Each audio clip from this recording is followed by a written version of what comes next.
Oh boy, I can't wait to play Hitman 2.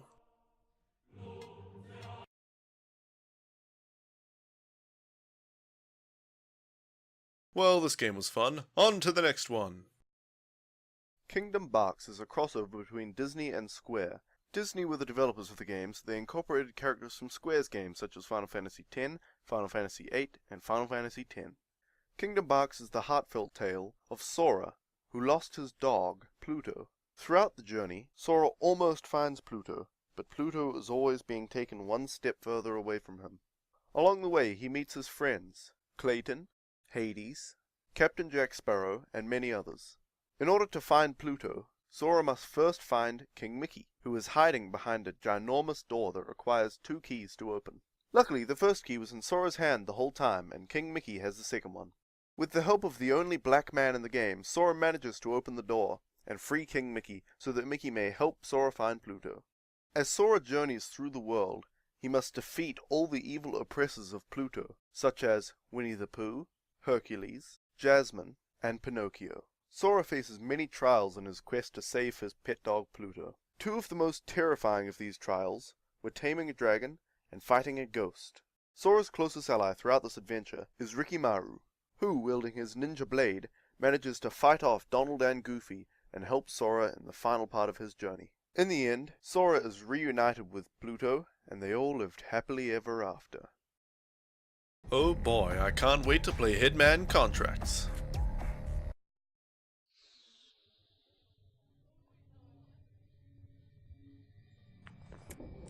Damn it.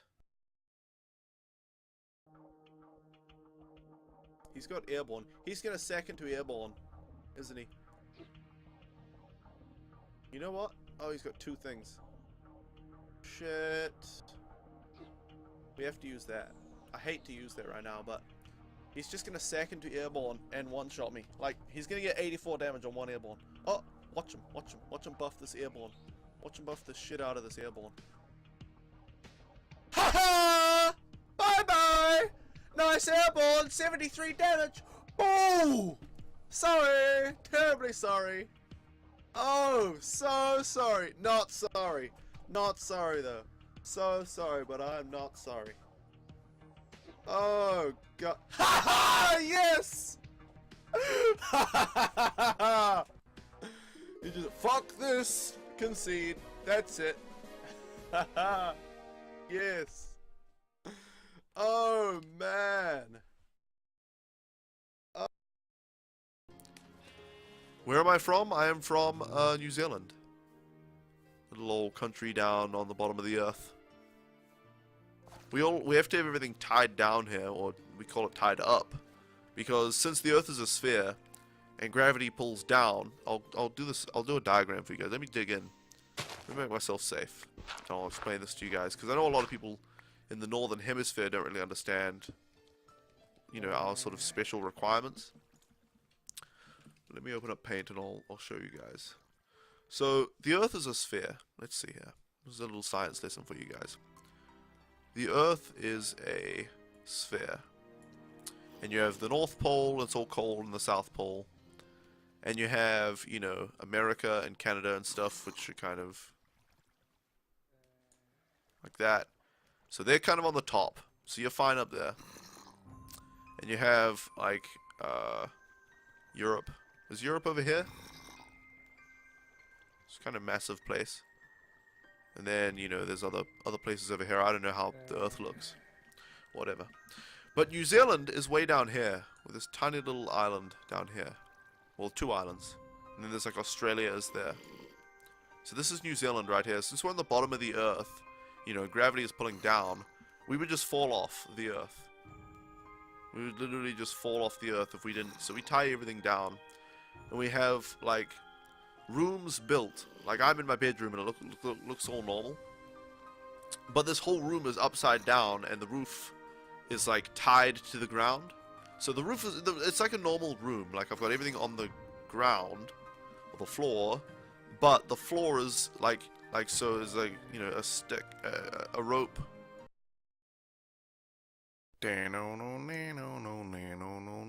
Long ago, gamers and developers lived together in harmony. Then, everything changed when the publishers attacked. Only Ultimanerd, master of all genres, could stop them, but when the world needed him most, he vanished. Many games released before Ultimanerd returned, and although his gaming skills are great, he has a lot to learn before he's ready to save anyone.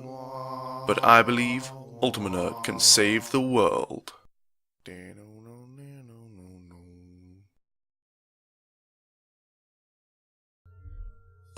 Haha! The stream is live, and welcome anyone and everyone to the stream.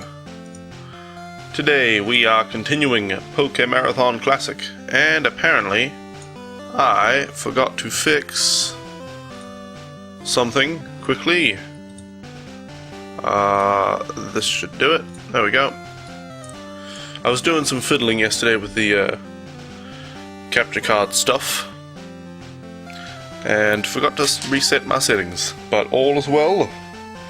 We are continuing Pokémarathon Classic, where we're catching all 251 Pokemon in Red, Blue, Gold, and Silver. We're in Pokemon Red, and we're at 117 Pokemon Core. There we go. Now, what are we doing right now? We're about to go on to Gary, I think. We're leveling up the Thing, Rhyhorn, into Rhydon, which I believe evolves at level 40, so we've got a little way to go. Or a little way to go.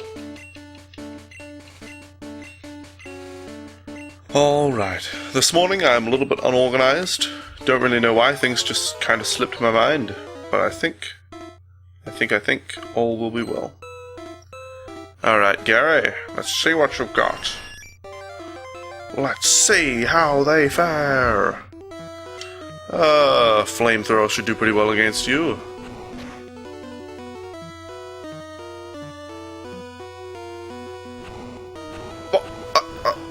Well, they shouldn't do too much damage. Alright, no problem. Probably Hyper Potion. Actually, I think it would have Hyper Potioned already. So I guess no Hyper Potion. Nope. Gosh, I love, nonsense spam accounts. Dear oh dear. I got retweeted, my Twitch tweet, saying, "Hey, I'm live with Pokémarathon Classic, blah blah blah." Retweeted by Twitch retweet. I don't know about that. I don't know if anybody will see my my stream from that. Probably not. Just a spammy thing, trying to get lots of followers, I think. Although they only have 41 favorites, and they're favorite of mine, so I have no idea. But they retweeted me, and then a minute before that someone else, a minute before that someone else, and a minute before that someone else. In the same minute, tons and tons and tons of retweets. Anyway, good old spam accounts. The Thing has leveled up. We are getting closer to our goal. Alright, hit him with an Earthquake.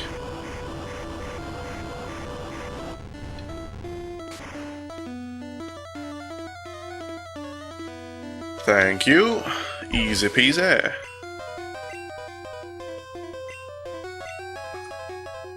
Alright. Just adjusting things. I'm always realizing I should change this or that. There we go. Do we have any other Pokemon alive? No, just the Thing. And he's pretty screwed if we use him. Let's just use Earthquake. We actually have some Earthquake PP this time. Marvelous. Just marvelous. Alright. Now everything looks in order. Okay. Executor should go down no problem. I don't know that we're going to be able to beat Blastoise with Charizard. That doesn't seem like such a good matchup. But we'll see, I suppose. So OpenNerd started streaming yesterday, and that was pretty marvelous. He did a special stream just for me and Froggy, because with his schedule we won't be able to watch. We'll be asleep already whenever he starts streaming. He was like, you know what? I owe it to them to do a stream just for them. And he played Castle of Illusion starring Mickey Mouse, which is a platformer game. He knows I love platformers, so he decided to abandon his usual genres, and we're probably dead right now. But it was pretty cool. He died many, many times. Damn it.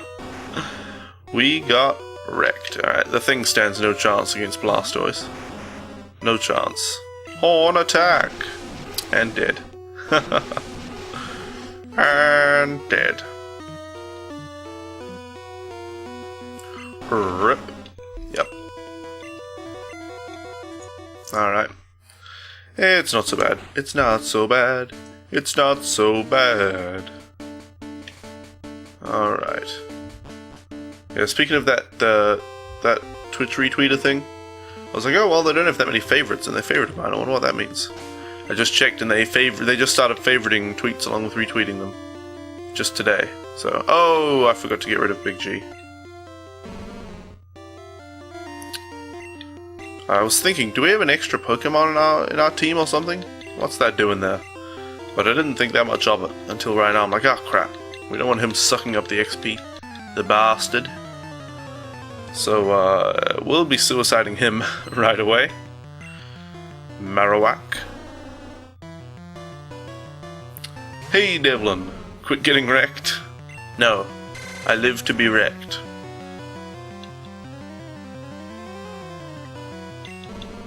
Welcome Devlin though, how are you doing? And what have you been up to, lad? What have you been up to? And Thunder missed. Obviously missing is what you've been doing. Missing the Thunder? God damn it. Get it together, Devlin. We need you. We need you.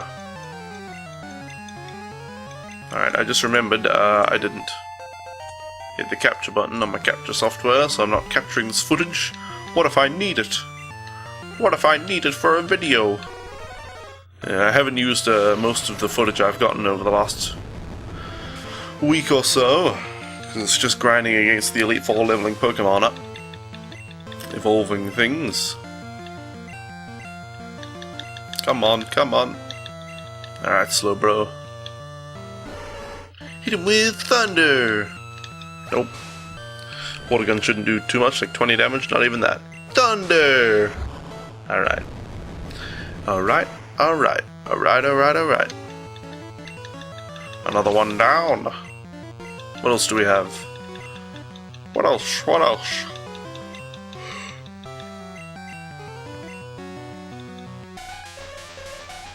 Alright, Jinx. Hit it with Fire Blast!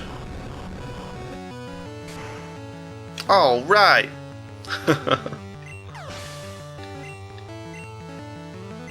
Yep, click through, click through. Getthrough.govt.nz. You've been good, just woke up, took a shower, and now having a cup of coffee while watching this. Marvelous. You know, it's been a while since I've had any coffee. I didn't like coffee initially. Then I learned to like it. And started drinking it, like, I don't know, once a day or something. And that was alright and all. You know, made me more awake, and we got wrecked. Made me more awake and aware. But then I was like, I don't know, I don't want to depend on coffee to wake myself up in the morning. So I'll just not drink it. But I don't know. Apparently 1 cup of coffee a day is supposed to be good for you. More than that, well, more than like 2 or 3 cups is supposed to be bad for you. But so maybe, I don't know, maybe it's a good idea to drink a cup of coffee every day. But I used to put tons of sugar in it, so... Well, not tons. A teaspoon of coffee and a teaspoon of sugar. That's how you usually made it. And sugar's obviously not good for you. Refined white sugar. No good at all. Alright, Bruno. What you got? What you got? Go, Carmella. Hit it with Earthquake Attack.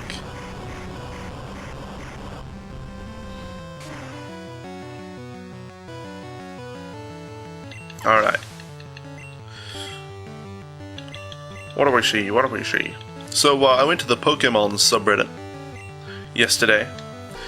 I've been thinking about going there. I was like, you know what, I should visit the Pokemon subreddit and see what's going on over there, because I'm interested in Pokemon. But I don't know, I've already got the Twitch subreddit, the YouTube gaming subreddit, and the Game of Thrones subreddits. Do I have the subreddit? I was like, you know what, I'll go there, and I was looking around, and I was reading the rules and stuff like that. And it said, no self-promotions without permission, so I was like, you know what, I can post my Pokemon videos here.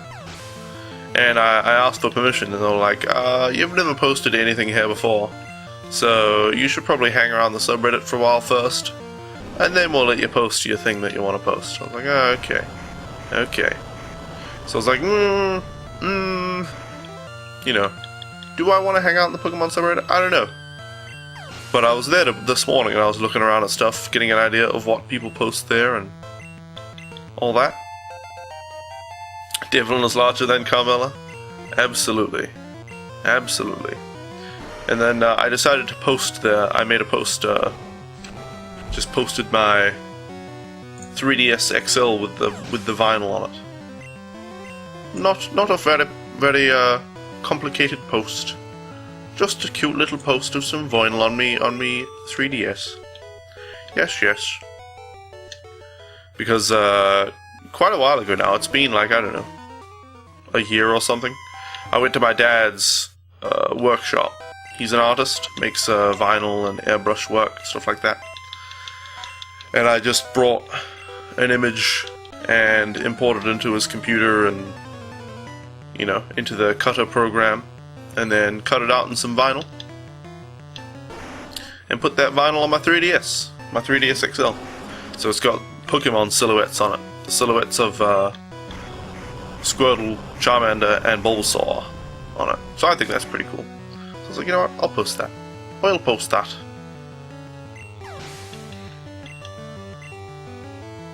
But I don't know. I think I have room in my Reddit life for one more subreddit. I think so. I'm getting more into Pokemon. I'm thinking lately, I'm like, you know what? I don't know what I'm going to stream after Pokemon. After the Pokémarathon Classic. Because I just want to stream Pokemon. I just want to play Pokemon and stream Pokemon. But I don't have a 3DS capture card, so I can't stream any of the DS or 3DS games. Haunter, yeah, we're staying with Carmella. Not like we have another option. Earthquake.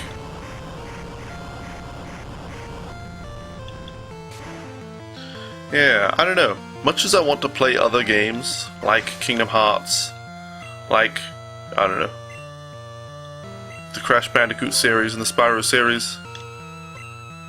I don't know, we don't have the Crash Bandicoot games, we have the first one. We don't have the Spyro games.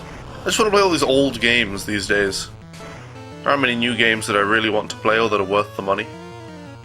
You know, the way I think about new games coming out now is like, oh, that game looks cool. It'd be great to pick it up in 10 years, second hand, you know? Because that's a much more affordable way to play games than buying brand new releases and playing them on day one, you know? But I don't know, I could also pick up games on Steam for pretty cheap. That's good. But I'm thinking of, you know, the console exclusives like the God of War series. Potentially, I don't know about God of War. I don't know about that. Or, The Last of Us, Uncharted, stuff like that. Like, you know what? Those games would be cool to play in several years when we can afford to buy a second-hand PS3 and some second-hand games. Hoi, bring me over here.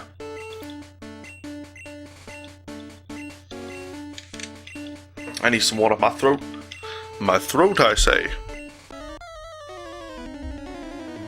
So the microphone boom should be arriving tomorrow, which means the microphone quality will increase. The microphone quality is not bad right now, but I'm using some software called Reaper to achieve that. And one of the problems I've been having with Reaper is that the microphone just cuts itself off now and then, or stops for a second and then catches up.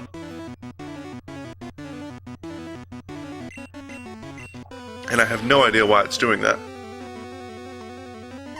But the best solution is always to edit the source as little as possible.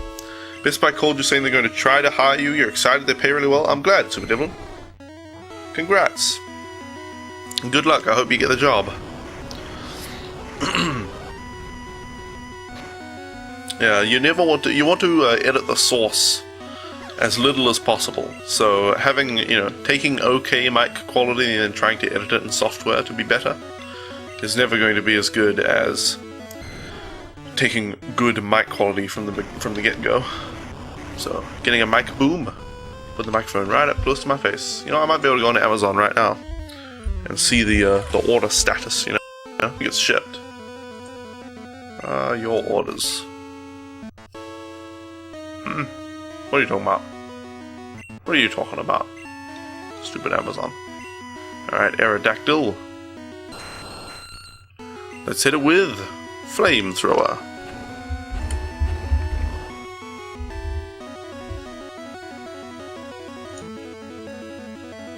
Okay. Hyper Potion on an Aerodactyl is no problem.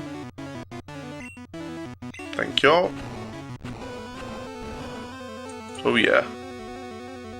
Yep. On the way, it says. So it'll arrive tomorrow, the Mic Moon. And then Mario Galaxy 2 is shipped. You know, I do want to do the Mario-thon at some point, though. I need to do that. I need to. I need to. I don't know. I don't know. When I try to think of what games to play, it's like, I should have used Mega Punch then. I just want to stream Pokemon and Spyro and Crash Bandicoot. I could really go for Spyro. Spyro in particular. Like, Crash Bandicoot's alright. I like Crash Bandicoot and would like to stream it at some point, but Spyro in particular is the real gem. Oh yeah, 2 critical hits in a row to take out the Dragonite. Thank you very much. No luck involved. All skill. All skill. Alright, alright. Thank you. Excuse me. So, after yesterday's stream, I went and checked out the stream. It was called, like, Weird Guy or something like that. Or, I don't know. It was some name similar to that. And it was 2 people streaming Pokemon Red and Blue. Both playing, you know, that one was playing Red and one was playing Blue at the same time. And they were doing a speedrun catching all 150 Pokemon without glitches. And they did it in like 7 hours or something, which is, you know, ridiculous. But I went and checked out their stream, and you know what I saw from their stream? I saw people working within their means. Because they obviously have really terrible internet. You know, their stream quality was not amazing, but it was okay. It was watchable. And they were streaming like 300 kilobits per second. But they you know, they were playing a game they could actually play on that kind of internet. I see people all the time streaming, you know, CSGO with half a megabit per second trying to play an online, fast-paced, detailed-looking game and stream it at the same time. And it just ends up being terrible, terrible. I think, you know, when people ask, how can I improve my stream? You know, how can I make this stream look better? And they're trying to play H1Z1, I say, you should just work within your means. If you've got terrible internet, you just can't stream. Or you shouldn't stream really high-detail games. Stream some Pokemon. Stream some Spyro. Stream old games that didn't have very detailed textures and things. Stream some 2D games. Stream some indie games. Stream FTL. That's a good game for streaming. Big black areas all over the screen. Very little encoding to do. Arcanine. We don't have any earthquakes left, so we're a little bit iffy on that. Alright, alright. Alright, he tried to use Roar. Genius. And crap. Okay, he used Lair as well. Unlimited power! Alright, alright. Now we're going to die to the Blastoise. And listen, if he misses a single Hydro Pump, we could beat him. Oh, there's Executor. He'll be easy. Easy peasy. Hit him with a flamethrower. Hit him with a flamethrower. Now, if only Carmella Charizard could learn Thunderbolt, we could just take out the entire Elite Four just with Charizard. Alright, Blastoise. Hit me with Mega Punch. If we crit this Mega Punch and then he misses... Oh, we don't even need a crit. But he didn't miss. 2 Mega Punches with a miss from him, or 1 crit Mega Punch from us, would have done the job. Oh well. Now we're screwed. When you say unlimited power, your day is made. Well, I'm glad. Well, I'm glad.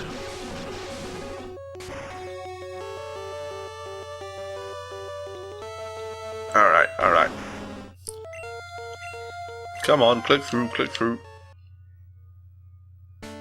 Okay, now let's get rid of that stupid bloody Marowak. we have no love for, no love left for Marowak. You're a Big G. Get out of here, Big G. Get out of here.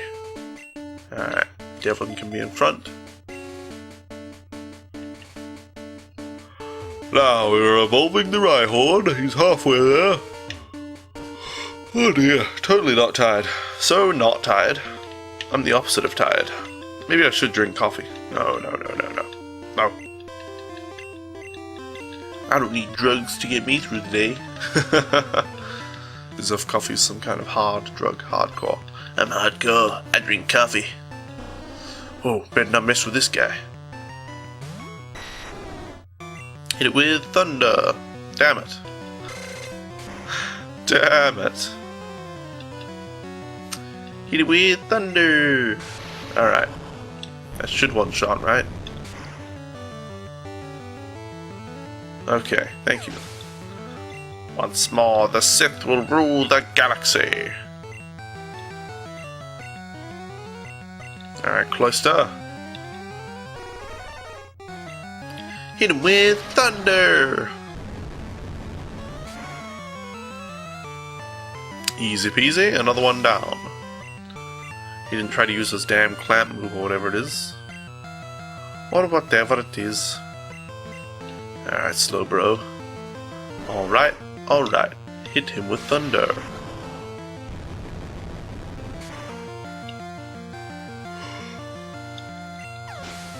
So easy.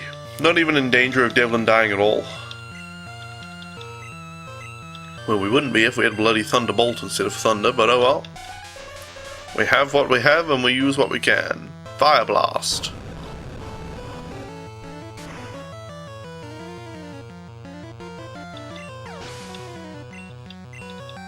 Alright. Click through, yes. We're aware. Lapras. Hit it with thunder.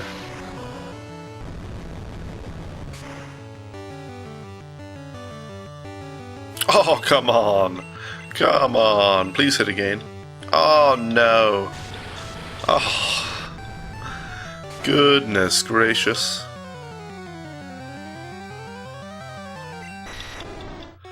Dear, oh dearie me. Alright, Carmella, finish it off. Just use Mega Punch, even though it's not. Oh, Hydro Pump. Oh my goodness. Are we going to die to freaking Lorelei for the first time in forever?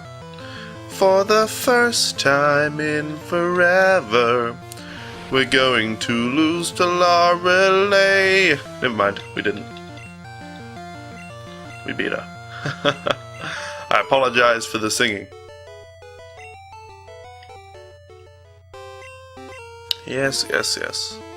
We know we've beaten you. We've beaten you. Beaten sounds like such a weird word when I say it. Beaten. I guess it's the right word.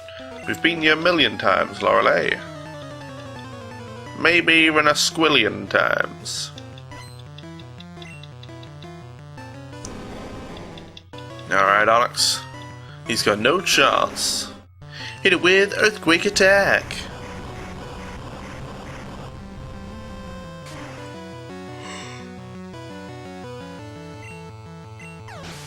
Alright. Thank you, Hitmonchan. Alright, use Flamethrower.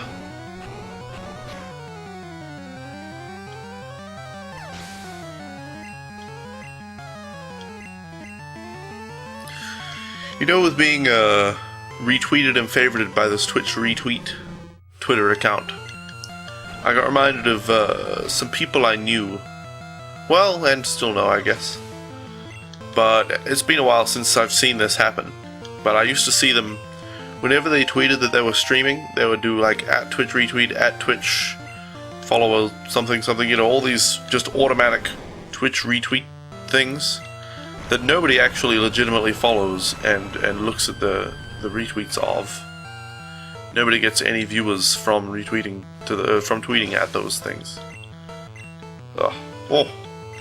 You know what? Of all the streamers I've known over my time on Twitch, the ones who have gotten more viewers and been more successful and all that kind of stuff, they haven't tweeted at things to try to get promotion, and they haven't spammed anywhere, and they haven't really even advertised that heavily anywhere. You know, advertised maybe a little bit, like, I don't know, if they were playing Metal Gear Solid, they might put something on a Metal Gear Solid forum, right, because those people would be interested in watching. But of all, the people I've seen get successful on Twitch or get, you know, partnership or whatever, have just had good streams, and streamed pretty consistently. Amazing how that works. Have a good stream that people enjoy. Stream relatively consistently, and you don't need to tweet at all these frickin' automatic bot retweeters and stuff. Because they do nothing anyway. I just get annoyed when I see them. I'm like, oh, just taking up my feed. Taking up my Twitter feed, and it's busy enough already. Alright, hit it with flamethrower. I think this time we'll have more earthquakes going into the battle with Gary. Since we didn't use an earthquake against Lapras, I'll have 2 earthquakes against Gary. One for his Rhydon and one for his Arcanine. Alright, Haunted down. More XP for the thing. Thank you. The thing must be close to leveling up again, right? It must be close to leveling up again.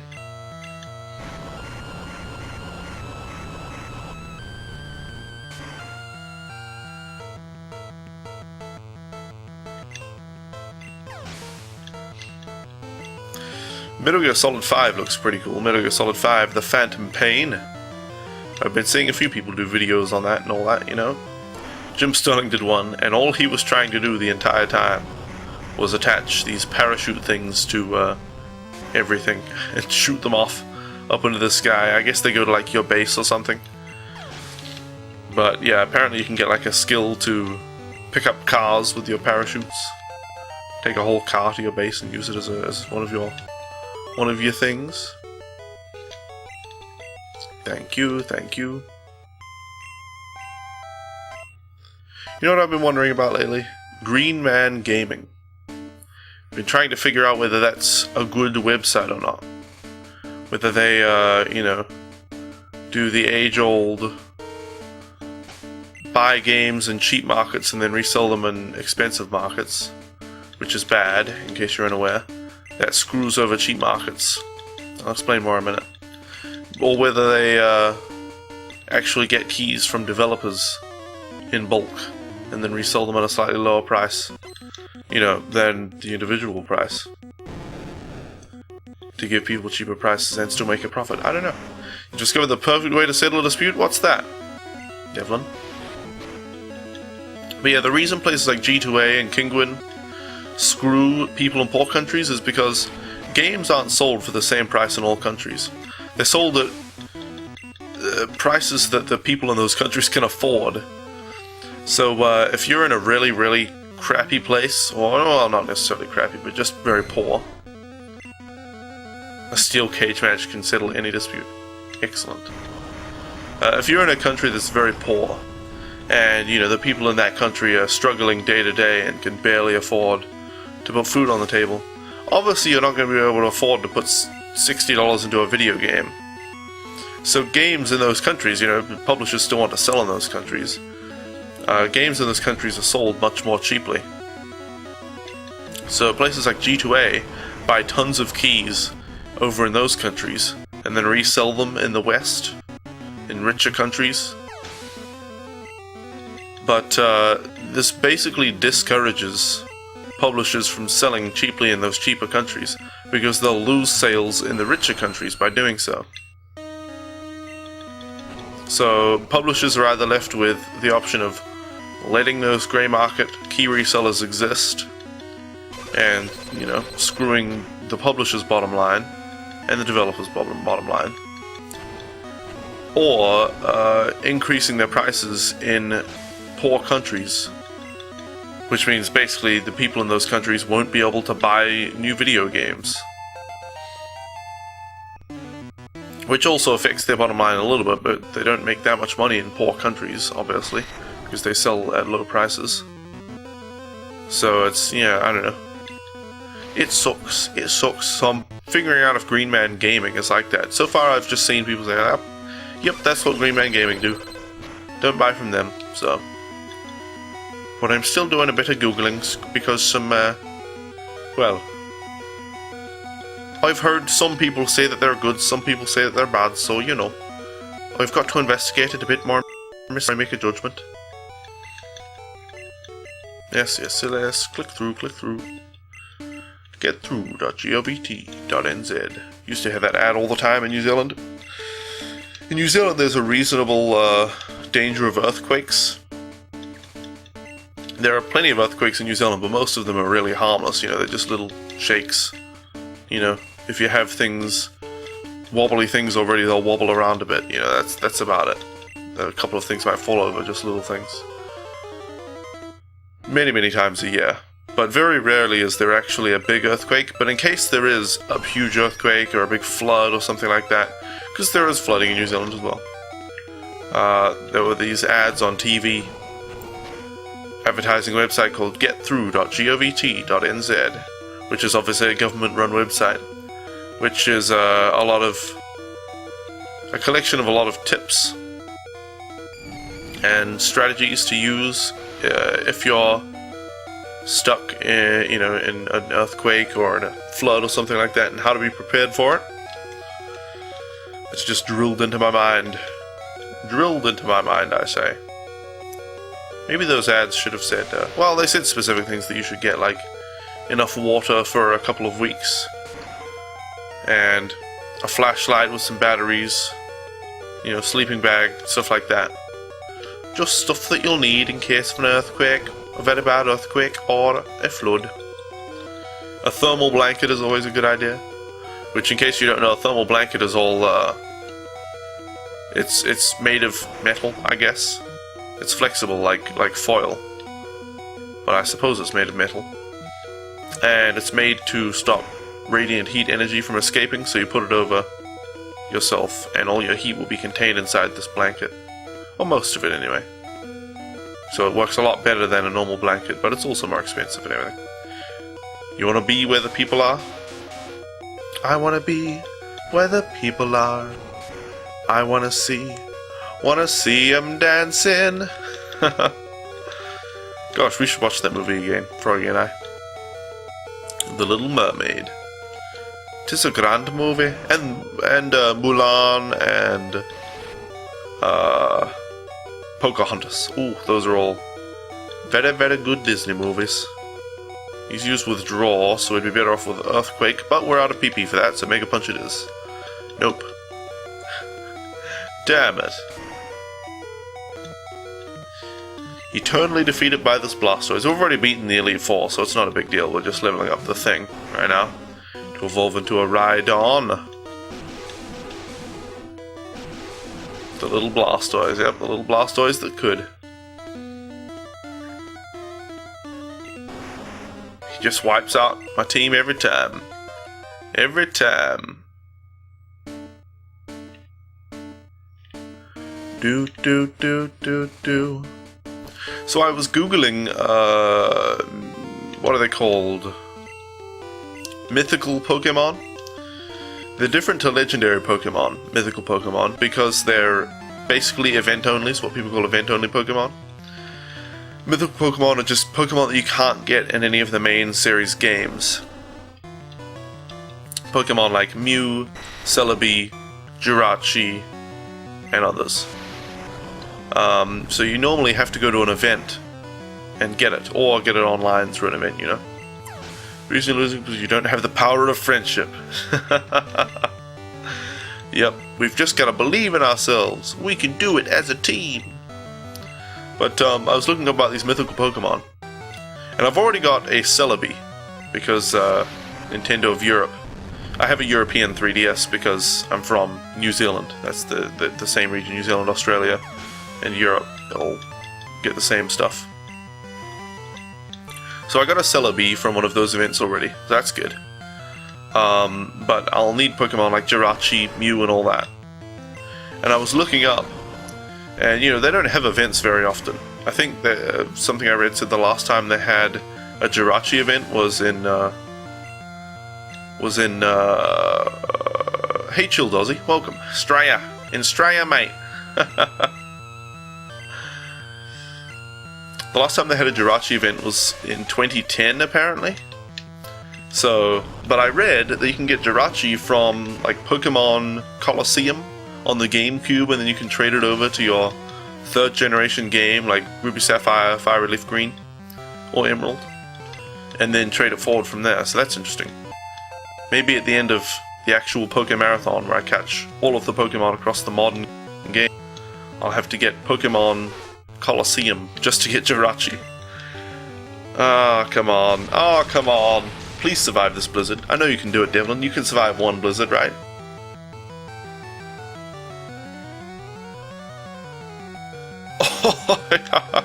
Thunder! Come on, hit it, kill it in one hit. You can do it. You can do it, Devlin, with the power of friendship. Oh, come on. Oh, come on. Nope. Every time, this Lapras. Every time. I really wish we had Thunderbolt on this Devlin of ours. But hey, Chill Dozzy. How are you doing? How you doing, mate? You can survive. You're just singing song lyrics. I will survive. Never mind, I is dead. Yep. Yep. Died to the Lapras once again. Maybe at level 67 you'll be able to one-shot that Lapras with Thunder. And then you'll finally be able to survive that encounter. Maybe. Or if you just didn't miss the first damn Thunder. That'd be nice. If you could just increase your accuracy on that move, that'd be wonderful. Or if you could just teach yourself Thunderbolt. English class with Devlin. I is dead. Yup. Wonderful job, Devlin. Wonderful job. I'm sure we've all learned a great deal from that.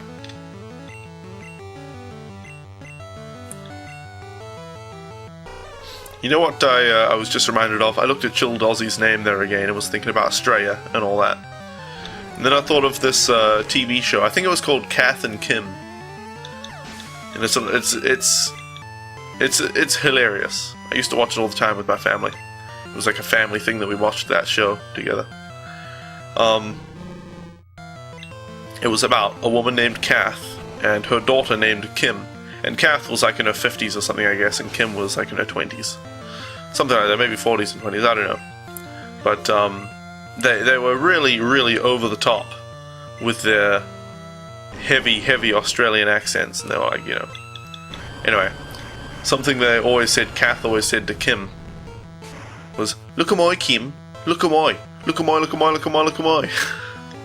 Look at my Kim. Oh, it was good. We always used to say that to each other in high school. Look at my Kim. Look at my, look at my, look at my, look at my, look at my. Remember, kids, with great power comes good English, as long as you listen to Devlin. Yup. That's what Spider-Man learned from Uncle Ben. I should watch the original Spider-Man movie. I don't know if the original Spider-Man movie is actually good. I really liked it when I was younger, but I think back to it now, I'm like, was it actually good? Like, I don't know. The Green Goblin just seems so lame in my memory. Was he good? Was the movie good? Was Spider-Man 2 good?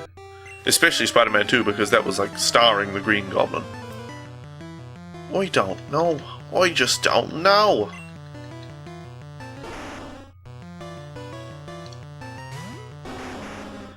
Alright, Gengar, take an earthquake. You know what I need to look at? I just can't get Spyro out of my head. I'm trying to think of games to play after Pokemon, and the only things I can think of is more Pokemon or R, more Pokemon or Spyro. I just want to play Spyro or Pokemon. Those are what I want to play. I'm going to look up on Amazon Spyro the Dragon. It's not too expensive.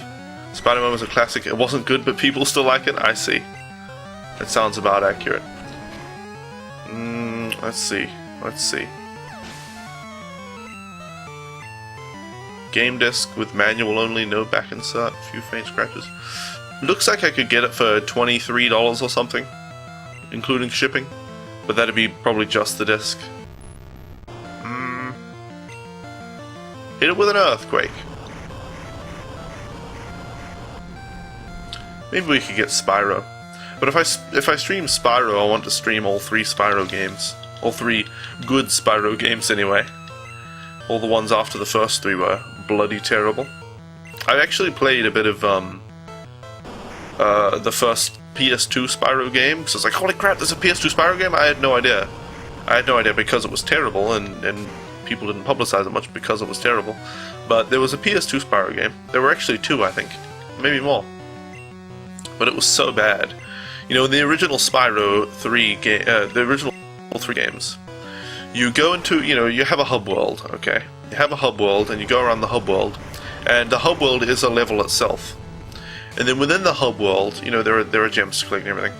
You go into a level, and it's, you know, I would call it a semi-linear level, or maybe a multi-linear level, where there is a main path to go through from start to finish. But along the way, there are a lot of side bits and pieces to do, and little challenges, and extra puzzles to solve.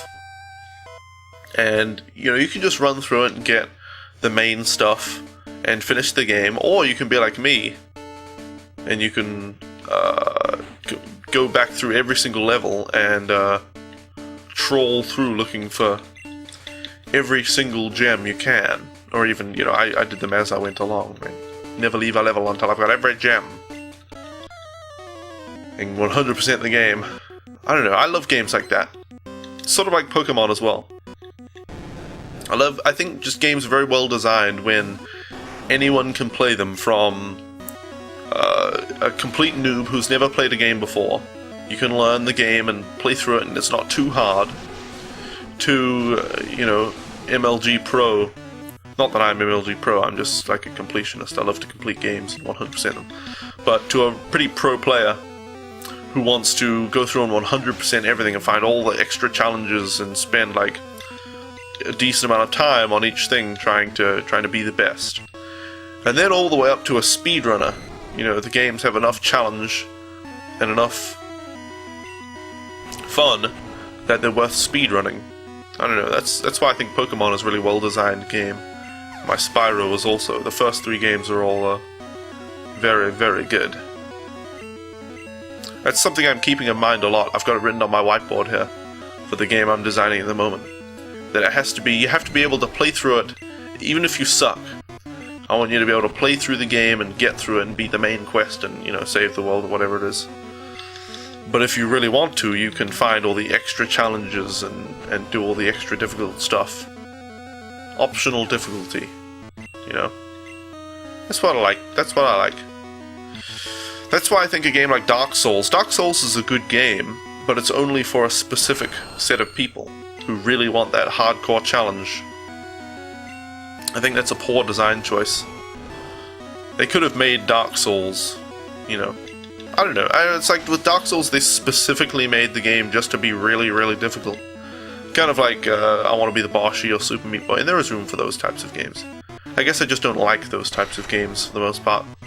They're not actually bad or anything. Mega Punch. The Spider-Man talk brings back memories of when Spider-Man pinned Macho Man Randy Savage in a cage match. Oh, Devlin. Oh, Devlin. Alright, hit it with another Mega Punch. Probably should have used flamethrower there just to finish it off. Because it's far more accurate and would have done enough damage. Alright. Alright. So Bouncy Boy has moved house. I don't see every single tweet he does, so I'm not entirely clear on this. But I believe he's moved house to a new place and he hasn't been able to stream a little bit while he's been setting up everything. But he says this weekend, I guess he's finally getting back to streaming after a couple of weeks, I think, just during the move. He's going to stream his 6,000 follower special. He's going to do Super Mario Sunshine 80%, Twilight Princess 80%, which is a Zelda game, Legend of Zelda Twilight Princess. Hoverless any percent, which is Mario Sunshine without using the hover nozzle. And then 120 shines, which is the 100% run of Mario Sunshine. Back to back to back to back. So that's pretty cool. You know a really good game called Call of Duty? It's so good, it has guns and stuff. Funny thing is, I do plan one day on doing a Call of Duty marathon. I'm not a huge fan of Call of Duty or anything. Although I did play Call of Duty 2, I think, and maybe Call of Duty 4. Was 4 Modern Warfare? Yeah, I played that back in the day. And I enjoyed those games. I didn't play the online practically at all, but the single player I enjoyed a lot. So I do plan on doing a Call of Duty marathon. Not just for enjoyment. You know, I would like to play the originals again, because I think those were pretty good.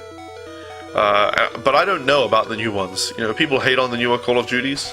Although the most recent one, some people were saying, you know what? I don't like Call of Duty, but I like this Call of Duty. The newest one. I would like to play through all of the Call of Duty games just to have information, you know, just to know about Call of Duty. And to make my own judgments on the games and see how the franchise really did go, you know. Back to back to back to back to back to back. Play all those games and see what the differences were and see how the yearly releases actually worked. And how, you know, whether the games were actually significantly different and whether the campaigns really did get that much worse, because, like I said, that was all I played Call of Duty for back in the day, was just like the single-player campaigns. And I would replay through the single-player campaigns now and then. So I wonder, you know, are they really as bad as people say? Because the single-player campaigns were really good back in the day. Are they really as bad as people say? You know? I don't know. I'd like to know for myself. I'd like to know. Gotta play Black Apps 3. Alright, we don't actually want to beat this Blastoise, so let's just hit him with Flamethrower. I would much prefer to die than have to go through the freaking credits. Flamethrower still does that much damage? Oh dear. I think with withdraw now, Cut will do less damage than Flamethrower. Yeah. Cut may have done less damage to begin with without that withdrawal. I don't know. I just don't know. The thing should die relatively easily. Hit him with your stomp attack. And dead. Oh dear. Oh dear. Totally not tired. Except that I'm always tired on stream, aren't I? Are other people chatting because I'm beginning to think I can't see anyone else's chat? I don't see anyone else's chat either. I saw that chilled Aussie guy said something 15 minutes ago, and other than that, you've been the only one chatting. Devlin? I don't know. Fairarm can't come here all the time. I think he can watch the stream like twice a week, so half the time I'm streaming. Pleasant Cheese, I don't think is very interested in Pokemon, because, you know, he came to the stream and he was like, oh my god, this is the best stream ever, I love this stream. And then I finished Hitman and started playing Pokemon instead, and he was, you know, he was here a couple of times and recommended some names for Pokemon, but I think he's didn't like Pokemon in the first place, and then he's gotten bored of it as well, probably. So I don't know, you know, the usual chatters just each have a reason to not be chatting. And then Froggy's at work.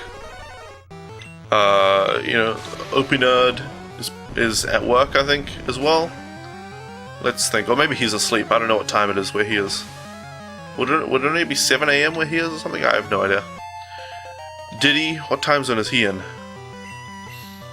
I don't know, but he's probably busy with something. I think he's sleeping during this time as well. Mr. Brotaku, well, he's just always busy all the time, so... Yeah, all the usual people who would chat in my stream have their reasons for not being here at the moment. Or in general. Because really most of my viewers are lurkers, which I think is a result of the way I stream without all the, you know, stuff on screen. You know, you could call that interactive stuff.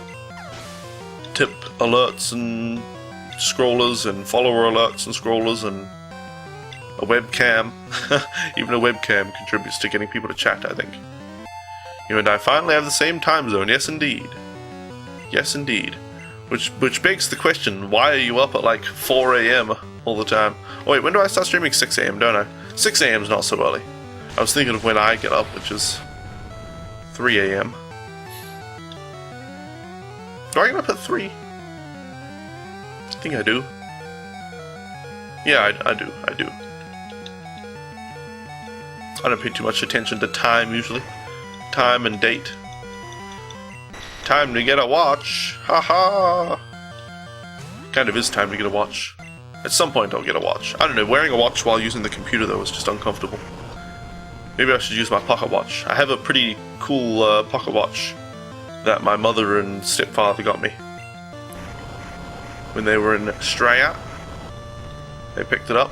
They also got me a waistcoat. It all goes with my top hat, so it's pretty cool. Pretty cool. Unfortunate that I don't use a webcam. You know that stuff would apply very well to a webcam. Maybe I'll do some kind of like I don't know, stream where I dress up in the waistcoat and the top hat and the monocle and the and get the stopwatch. Get up at 6, which is when you start streaming. You have school. Right. Damn school. Alright.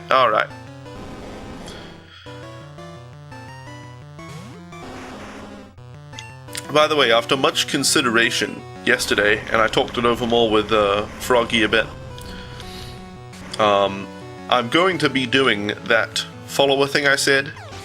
So basically, I'm still not going to have any follower alert or anything like that, but I have a list up in Chatty that has the most recent followers. And when somebody follows, if they've been talking, like I don't want to call people out if they've been lurking, but if they've been talking a bit, then I'll thank them for the follow. That's what I'm going to be doing now. I've resolved, and after watching, you know what, it really solidified that I wanted to do that. After watching OP Nerd last night, because that's what he was doing. That was exactly what he was doing. Well, I don't know if he was paying attention to whether people chatted or not, but he would just, whenever somebody added his stream on YouTube Gaming, he thanked them. So I was like, you know what, that didn't, that doesn't take away at all from the game, I don't think, unless you get follows every second of every day. I should wear that attire in public? Absolutely. The only problem is the monocle. It's very difficult to wear a monocle, as it turns out. Speaking of monocles, Froggy and I made our Guild Wars 2 characters last night, ready for whenever we want to play Guild Wars 2, and I made a very, very ugly Norn engineer. And I gave him, you get to choose between this backpack with all these like a shovel and tools and stuff, or a telescope, or some binoculars, whatever it is, or a monocle, and the monocle straps onto your head, sort of like Mad-Eye Moody in Harry Potter. Straps over your eye and around your head. So I got that for my character. And I think he just looks absolutely hideous. But it's okay, I roleplay in MMOs. Not like in the chat, I don't roleplay in the chat, but I behave as my character would behave. I come up with like a personality for them. And this guy, while ugly, is a great engineer and inventor. And he's very, very particular about his inventions. Make sure, everything's pristine and he has them all shiny and wonderful, even though he lets himself go. Yeah, I like making characters in MMOs. Just coming up with the story for them, with the character. Alright, hit it with a flamethrower. Now, I'm not one of those players who min-maxes MMOs and tries to get the most deeps or anything.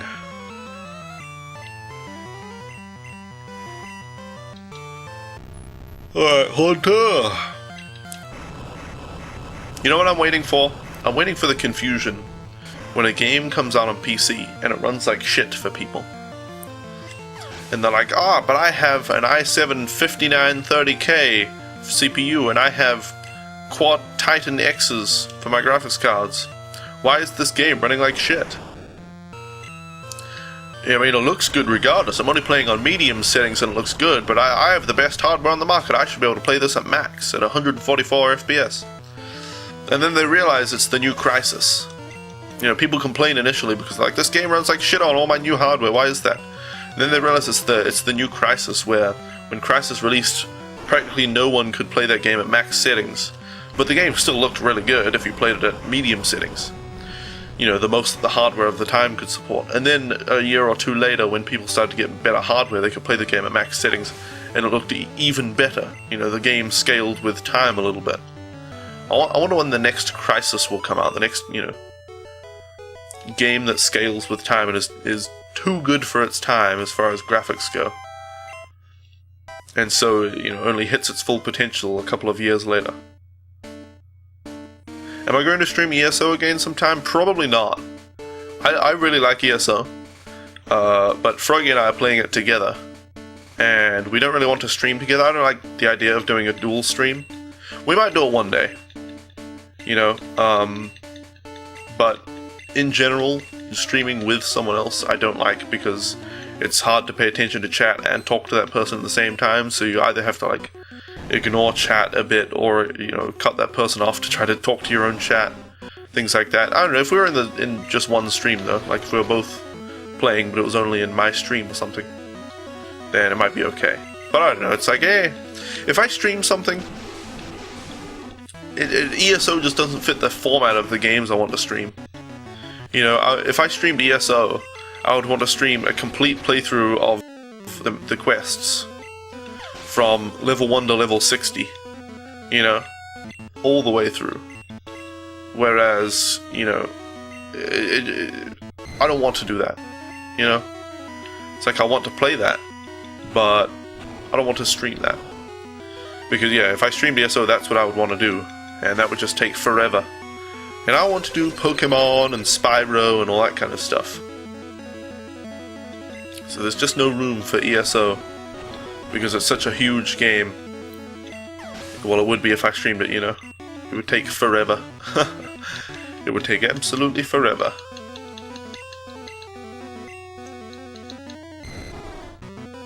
Alright, hit it with a flamethrower. Ba-ba-bum, ba-ba-bum. Hit it with another flamethrower. I actually should have taken a break before this fight, but accidentally didn't see the time there. I knew it was getting close to break time, but then just as I started talking to Lance, I was like, oh crap, it's been an hour. You hate researching in ESO, to be honest? Yeah, it takes a long time. After, like, the first research only takes like 6 hours, right? And the next research takes like all day, and then the next research takes 2 days. Then it just starts to take absolutely forever. Absolutely forever. But as long as you stick to only researching things that you need for your character, like for my mage character, I'm only researching staves and light armor. I'm not researching medium armor, and I'm not researching swords and axes and all that crap. And shields. It's manageable, I think. Alright, hit it with a Mega Punch. We might actually just die to this Dragonite if he decides to attack rather than using barrier or whatever. Or if he just misses his Hyper Beam, we might beat him anyway. You do only research important stuff? Jolly good. Jolly good, lad. Alright. That's it. I hate to admit it, but you are a Pokemon master. Blah, blah, blah. Alright, before we go and face Gary, it's been an hour. It's been just over an hour, so it's time for a short break. So, thank you all so much for hanging out until now. I'll be gone for a few minutes. In the meantime, please enjoy my YouTube videos. There we go. I need to make a graphic for this transition screen. But I'll be back in a few minutes. So I will see you all back here very, very soon. I'll just get the videos up.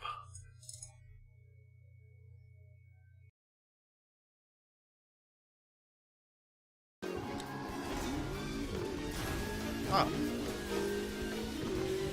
Go. Go. Oh, close. Go. Go. Clean up pedal.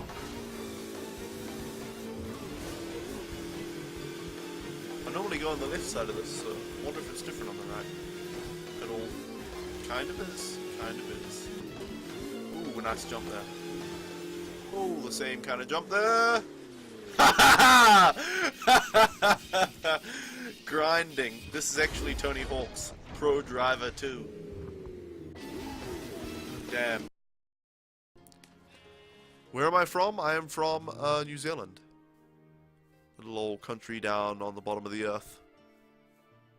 We have to have everything tied down here, or we call it tied up, because since the earth is a sphere and gravity pulls down, I'll do a diagram for you guys. Let me dig in. Let me make myself safe. And I'll explain this to you guys, because I know a lot of people in the northern hemisphere don't really understand, you know, our sort of special requirements. Let me open up Paint and I'll show you guys. So the Earth is a sphere. Let's see here. This is a little science lesson for you guys. The Earth is a sphere, and you have the North Pole. It's all cold, and the South Pole, and you have, you know, America and Canada and stuff, which are kind of like that. So they're kind of on the top. So you're fine up there. And you have like Europe. Is Europe over here? It's kind of a massive place. And then, you know, there's other places over here. I don't know how the Earth looks. Whatever. But New Zealand is way down here, with this tiny little island down here. Well, 2 islands. And then there's like Australia is there. So this is New Zealand right here. Since we're on the bottom of the Earth, you know, gravity is pulling down, we would just fall off the Earth. We would literally just fall off the Earth if we didn't. So we tie everything down. And we have, like, rooms built. Like, I'm in my bedroom and it looks all normal. But this whole room is upside down and the roof is, like, tied to the ground. So the roof is, it's like a normal room. Like, I've got everything on the ground, or the floor. But the floor is, so it's like, you know, a stick, a rope. And then the house is hanging like this. All our houses hang from the earth like that. So, you know, inside everything is normal. So I'll use a little thing. Inside you just have, you know, tables and stuff on the ground because gravity's pulling that way. But we have to tie them by the roof to the earth to stay on. Otherwise we'll all fall off. So, you know, we've just got to deal with some things here in New Zealand. Anyway, let's get back into the game here. Kingdom Box is a crossover between Disney and Square. Disney were the developers of the games. They incorporated characters from Square's games such as Final Fantasy X, Final Fantasy VIII, and Final Fantasy X. Kingdom Box is the heartfelt tale of Sora, who lost his dog, Pluto. Throughout the journey, Sora almost finds Pluto, but Pluto is always being taken one step further away from him. Along the way, he meets his friends, Clayton, Hades, Captain Jack Sparrow, and many others. In order to find Pluto, Sora must first find King Mickey, who is hiding behind a ginormous door that requires 2 keys to open. Luckily, the first key was in Sora's hand the whole time, and King Mickey has the second one. With the help of the only black man in the game, Sora manages to open the door and free King Mickey so that Mickey may help Sora find Pluto. As Sora journeys through the world, he must defeat all the evil oppressors of Pluto, such as Winnie the Pooh, Hercules, Jasmine, and Pinocchio. Sora faces many trials in his quest to save his pet dog Pluto. 2 of the most terrifying of these trials were taming a dragon and fighting a ghost. Sora's closest ally throughout this adventure is Rikimaru, who, wielding his ninja blade, manages to fight off Donald and Goofy and help Sora in the final part of his journey. In the end, Sora is reunited with Pluto, and they all lived happily ever after. Step 1. Take out the nurse. Step 2. Kill the driver. Step 3. Plant the bomb. Now with their driver dead, they'll drive away and you can activate the bomb. Good work, Agent 47. For your next mission, we need you to impersonate this Asian man. So there you are. Ah, good work. Now plant the token and eliminate the target. This guy is loaded. A flawless kill. He's working. They never saw you coming. Welcome, honorable guest. Every pleasure is available inside. Welcome, honorable guest. Every pleasure is available inside. Welcome, honorable guest. Every pleasure is available inside. And welcome back, honorable guests, to the stream. There we go. It's time to continue playing Pokemon Red as part of Pokémarathon Classic, where we're catching every single Pokemon in Red, Blue, Gold, and Silver. I just need to... Hopefully that doesn't mess anything up. Okay, everything looks fine. I just realized I still had the TV plugged into my computer, which doesn't need to be there. But welcome, Mr. Ebo, and welcome back, everyone, after the break. I hope you all enjoyed the break time videos, produced by yours truly, of course. Of course, of course. You're leaving now? Alright, see you later, Devlin. Good luck with high school. And thanks for hanging out, keeping me company this morning. Alright, Gary, what have you got? What have you got for me now? Say yeah. Hit with the flamethrower. We should be able to one-shot this Pidgeot now. But how have you been, Mr. Ebo? Obviously been feeling threatened lately. Hearing a lot of gunfire in your neighborhood, perhaps? I sure hope not, but I'm sure you were just kidding. Or were you? Oh, come on. Time for education. Ugh.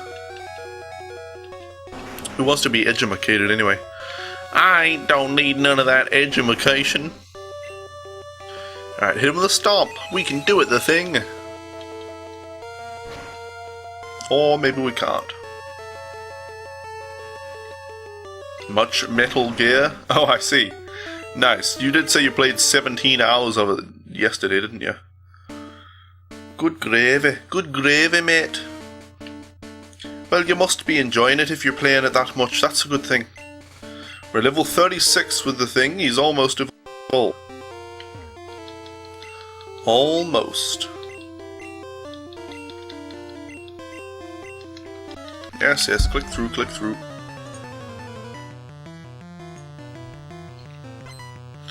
Thought you had beaten it last night, but they pulled a slick Chapter 2 on you. Nice. Wait. Oh yeah, it's supposed to be like a 35 to 50 hour game, isn't it? So I guess if you played it 17 hours the first day, and if you played it a similar amount of time yesterday, you'd only be at most 35 hours into it. So you'd be, potentially you would have potentially finished it in a reasonably short amount of time. Relatively short amount of time, anyway. You might only be half done with the story. Damn.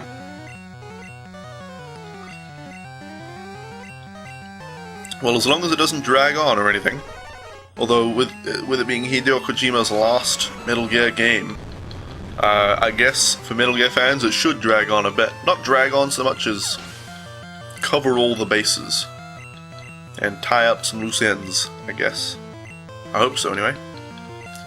For the sake of the fan base. Alright, hit it with thunder. Gosh, my throat/mouth has been irritating for a couple of days now.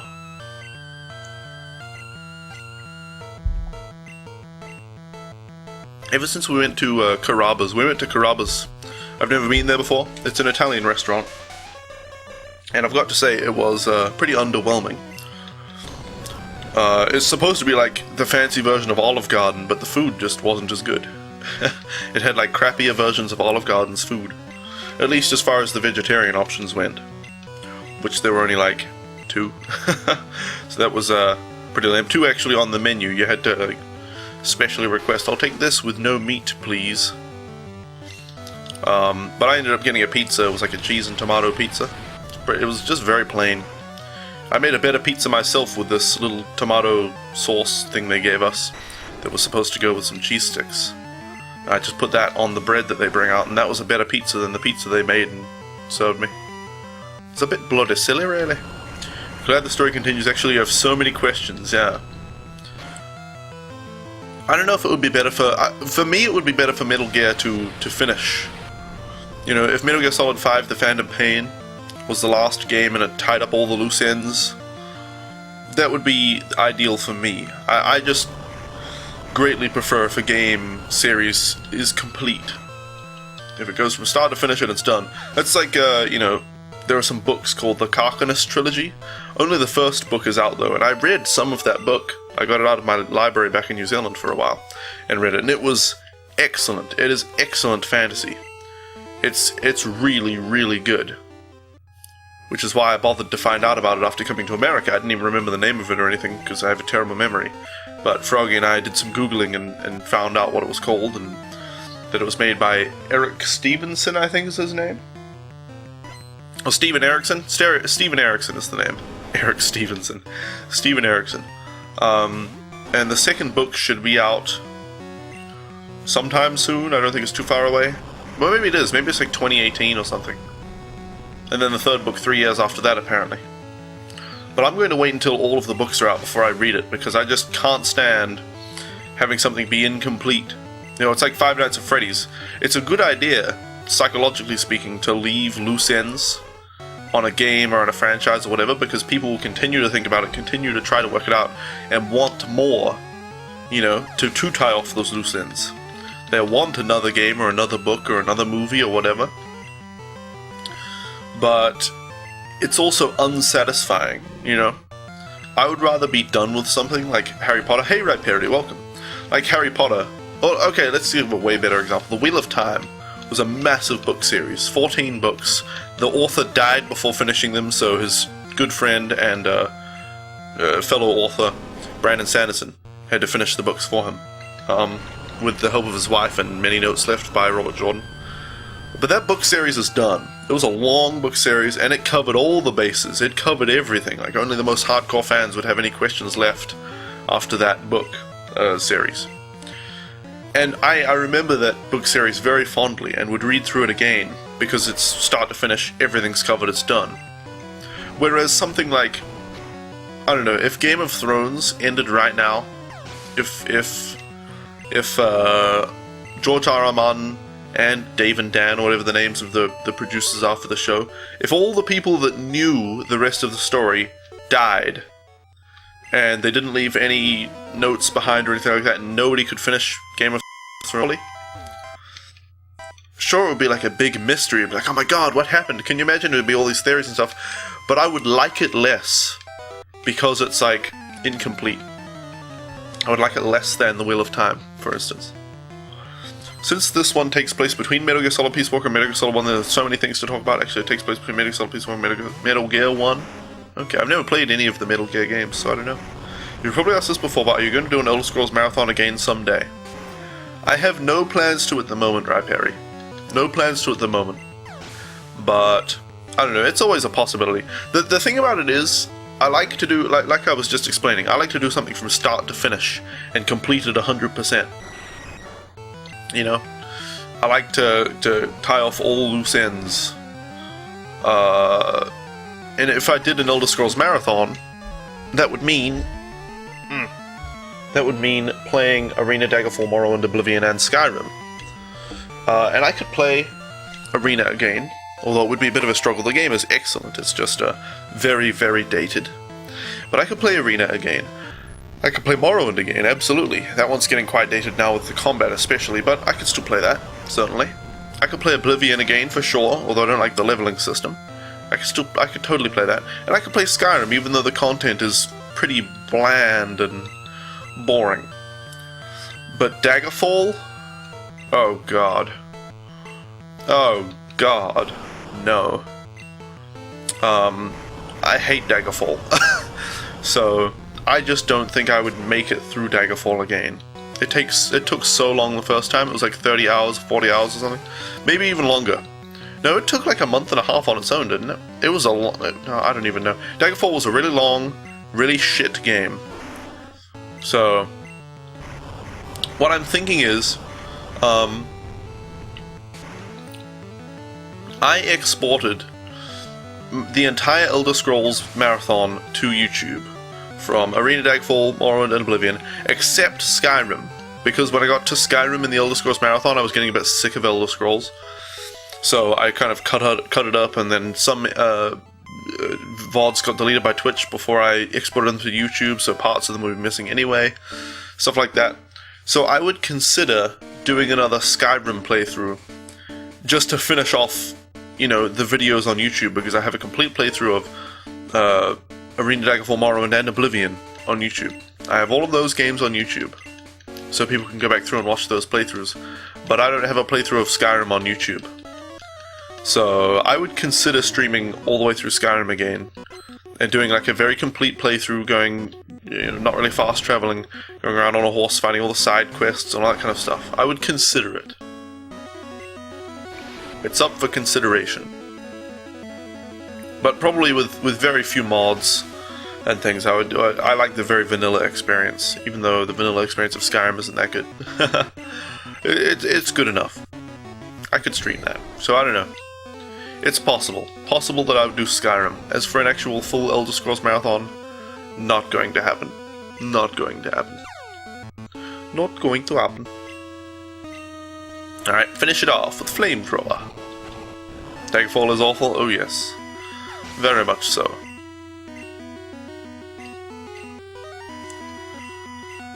Oh, you know what I want? Froggy hears this all the time. That's one of my favorite phrases. You know what I want? Which is a problem because we don't have a lot of money. I make it seem like we don't have enough money for the things that I want. In reality, I want all these things, but I want them long term, like many years from now I would like to get this. And this is one of those many years from now things. I want an Xbox 360 and Fable 2. That's what I want. I want to play Fable 2. I'd do a Fable marathon. Play Fable 2, and Fable 3. Because I love Fable, The Lost Chapters. And I love Fable 3 as well. I think it's a great game. A lot of people hated it, but I really liked it. So I wonder about Fable 2, because I only just barely played it a tiny bit. On the Xbox 360 at my friend's house. When he first got it. And we played the co-op, and I had no idea what I was doing. I just sort of dropped in halfway through the game, so... It was very disorientating. Disorienting? Disorientating or disorienting? Need to Google that. I think it's disorienting. Disorienting. Disorient. Make someone lose their sense of direction. Make someone feel confused. Present participle disorienting. Yeah, that's what I mean, I guess. What is disorientating? Is that just... Disorientate. Another term for disorient. Present participle disorient. So I guess disorientating and disorientate are legitimate words. They just sound... They sound like people just got confused about disorient and disorienting and stuff. Or like, I suppose, between disorient and orientation, because, you know, to disorient is to lose your orientation, right? So I guess people started to get confused about that and started to say disorientated instead of disoriented. I don't know. Oblivion is the best Elder Scrolls game in your opinion. Skyrim has nice graphics and is more advanced in many ways, but Oblivion is just so nostalgic and has way better storyline. My Elder Scrolls ranking... I need to stop yelling because I'm hurting my throat. My Elder Scrolls ranking goes like this. Tied for position 1, as in the best, are Arena, Morrowind, and Oblivion. And the reason is, Arena had really good quests, and really good dungeons, really open dungeons that you could widely explore with a lot of loot here and there and a lot of extra fighting you could do if you wanted, and a lot of customization. But it's just a very, very dated game. And it also had riddles. I loved the riddles in that game. You know, you get to a door and it asks you a riddle and you have to actually come up with the answer before you can get through. I loved the challenge and the intelligence required to play Arena. But it's very, very dated. The controls suck. The graphics are absolutely horrendous. You know, the music's still okay, but yeah, overall extremely dated. So that's why Arena is tied with Morrowind. And Morrowind has a very, very good story, really, really good quests, but the combat is pretty bad. It's pretty bad. It's all sort of Dungeons and Dragons-ish. Everything's based on dice rolls, or die rolls. You know, it's like a 1 in, you know, roll a d20. If you get a high roll, you hit. Roll another d20 for damage, or d6 for damage, whatever, you know, stuff like that. That's the behind-the-scenes math going on in Morrowind. So you can swing your sword and clearly stab someone in the face. Miss. You know, I really hated that. Really, really disliked that. So that's why Morrowind is also tied for first with Oblivion. And Oblivion, again, really good story, even better quests this time. Even better questing, the Dark Brotherhood and all that, marvelous. However, it's again a bit dated. Morrowind is more dated than Oblivion, of course, but it's a bit dated. And the combat is better this time, but the leveling system and the skill system, they are terrible in my opinion. So terrible. They're a very hardcore Dungeons and Dragons-y type leveling system. It is a leveling system of that nature. And you have to know exactly what you're doing to get good stats. And if you level up a lot, but you don't level up correctly, you can just be screwed and the game becomes so difficult. I got stuck on the final boss of the game for a while, and it wasn't, you know, a skill-based fight. I was just getting killed in 1 or 2 hits because I hadn't leveled my character efficiently. So that's a huge problem with Oblivion for me, and that's why it's tied for first with Morrowind and Arena. Skyrim, I guess, takes 4th place, because if you tie 3 for first, then they take 1st, 2nd, and 3rd as 1 place. So Skyrim is 4th in my list, because its combat is really good. And leveling system, skills, perks, awesome. Really, really good system. I wish every Elder Scrolls game had that. The quest line is okay. The quests with all the, you know, the side quests and all, they're alright. But most of the content boils down to go to dungeon, face 100 Draugr, face a really strong Draugr, next dungeon. And you do this over and over and over. And there are a few standout quests in Skyrim. But for the most part, it's really crappy, boring content. And it also claims to have puzzles in Skyrim. You know, you have those doors that you need to flip 3 levels to open, but they're so easy. The only puzzles that are actually interesting, okay, you get the Golden Claw puzzle, where you have to actually look on the claw to see, like in your inventory, you have to look on the claw to see the pattern. The 3 symbols you need. That's interesting the first time you do it, and then every playthrough after that, that puzzle sucks. And every time you encounter that puzzle in every other dungeon ever, it sucks. And then there's the puzzle with you spinning the little statue things with the 3 symbols on it.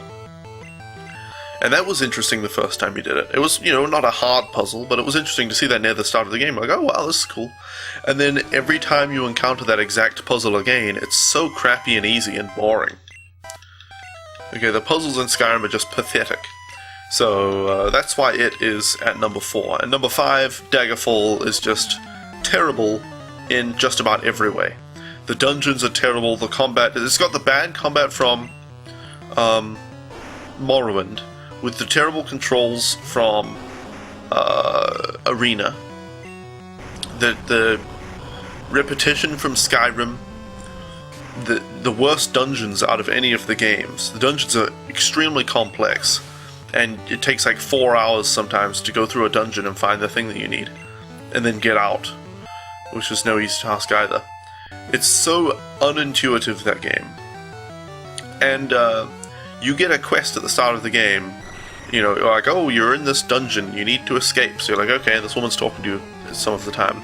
You escape the dungeon, and she's like, alright, good work, you escaped the dungeon. I'll talk to you in a month. And literally 1 in-game month has to pass before you get the next step of the main quest.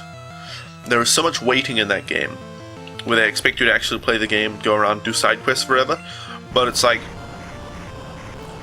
in my opinion, in a game like that, they need to do it differently. Okay, the way a game like that should work is the main quest should wait for you.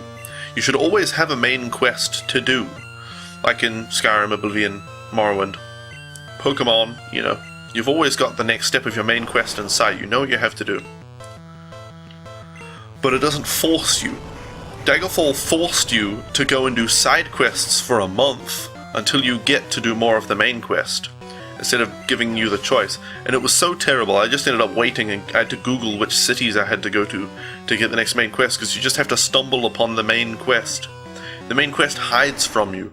You have to stumble into the right city and receive a letter from a courier just to continue the main quest. It's pathetic, terrible design. I hate it. I hate it with a passion. I think it's the worst Elder Scrolls game and one of the worst games I've ever played. It's terrible, terrible. Hey Mainspring 77, earthquakes affect ghosts because they didn't think it through in the first game. They did not think it through. Yeah. Welcome Mainspring 77. How are you doing? Yeah, Game Freak did a great job with the first Pokemon game. Red and blue. Well, green in Japan. But they overlooked some silly things like earthquakes affecting a ghost, which is fixed in later games with the levitate ability, or whatever it is, where ghosts levitate above the ground and don't get hit by earth-type moves. So yeah, but in this game, Earthquake absolutely destroys Ghastly Haunter and Kengar because they're ghost poison, and Earth is super effective against poison-type moves, poison-type Pokemon. Alright, hit it with Mega Punch! Ooh, oh, I need some water. Good gravy, my throat is suffering. My throat is suffering. It's suffering, I say.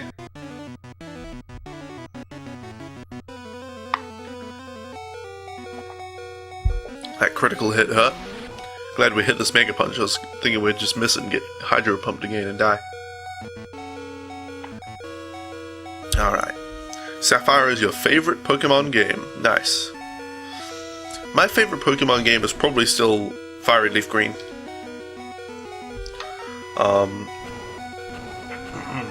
Probably because I played the original Red, Blue, Gold, Silver on the PC on an emulator when I was very young. I had no idea what I was doing. My cousin just came over and had some discs with emulators on them, and he had the full copy of Doom and stuff like that. So he gave me all that stuff. I was like, oh yeah, awesome. Hey, Hellrider23, catch 'em all, indeed. Indeed. But I played the originals on emulators, and then when I finally played a Pokemon game in real life legitimately, I bought a Game Boy Advance SP second-hand with a copy of Fire Red. That was the first Pokemon game I got, and I just lay on my bed when I got it, and I just played it and played it and played it and played it and played it and played it everywhere. I took it to school and I played it, and I took it home and I played it. And I played games after that as well, Pokemon games, but Fire Red, Leaf Green are the ones I have nostalgia for the most.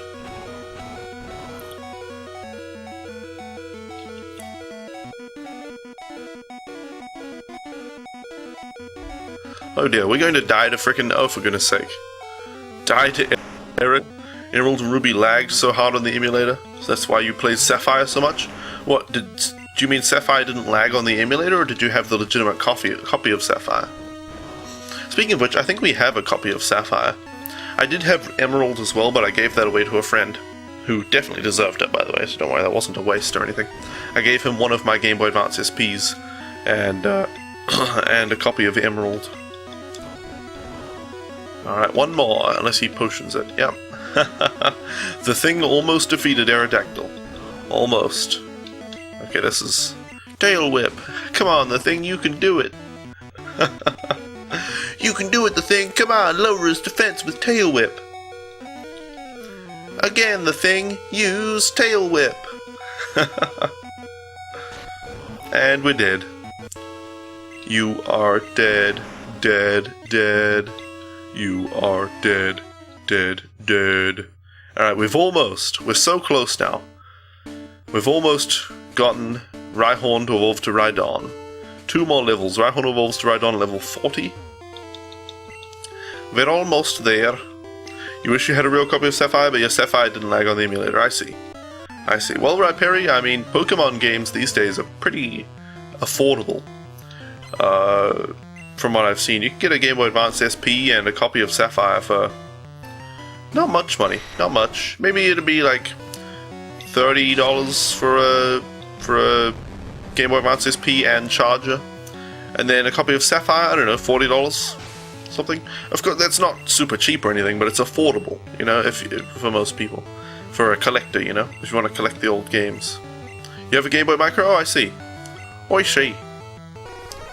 Game Boy Micro with a tiny little screen and tiny little buttons and tiny little self being microscopic.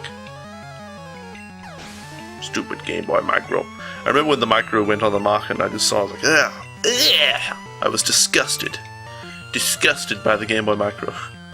Not that there's anything wrong with the Game Boy Micro. Alright, hit it with Thunder. You know what I would actually recommend? If anybody's going to buy Game Boy Advance SP, just get a Nintendo DS Lite. Because they play Game Boy Color, and Game Boy Advance games, and they're very similarly priced on Amazon, you know, secondhand. Obviously you can't get new ones anymore. Yeah, DS Lite is great for playing your old Game Boy games. You have a Game Boy Color? Nice. Alright, hit it with Fire Blast. It's nice that it fits in your pocket. Well, I just have gigantic pockets. Everything fits in my pocket. I could probably fit. I don't know about gallons. I'll quickly Google. It's easy to Google stuff while I'm playing Pokemon. Gallons, liters. Alright, hit it with Thunder. Let's see. I could fit just under a half-gallon bottle in most of my pockets of my pants. I love big pocketed pants. So yeah, 1.5 litre bottle, just under half a gallon. I can fit that in my my pant pockets, usually. Or short pockets. I wear shorts usually, not pants. Or to be specific. Yeah. So never been a concern how big something was, whether it could fit in my pocket or not, because everything could. Alright. You know, we used to have LAN parties, and gosh, I wish we had done this with Game Boy games and stuff, but all of my friends were PC gamers as well. I was a PC gamer too, after the PS2. But, you have a Game Boy Color 2 with Pokemon Gold, but you absolutely hate the monitor of it? The display? Yeah. Yeah, Game Boy Color... Game Boy Advance was awesome. Nintendo DS Lite is even better. If you can get a DS Lite to play Pokemon Gold on, would recommend. Or a Game Boy player for a GameCube. That's what I'm doing. But, what was I saying? Yeah, we had LAN parties all the time in my teenage years. And we would all go down to the supermarket, and we were all on strict budgets. We only had pocket money, you know. But we would go down to the supermarket, and we would get, like, a 90-cent, 1.5 litre bottle of soda, and, man, like, a bag of 6 bread rolls to eat throughout the LAN party, and maybe a bag of chips. Like the really cheap budget bread rolls that are on their last day, you know, they put them out because of the last day that they can sell them. And a bag of really cheap chips, or something.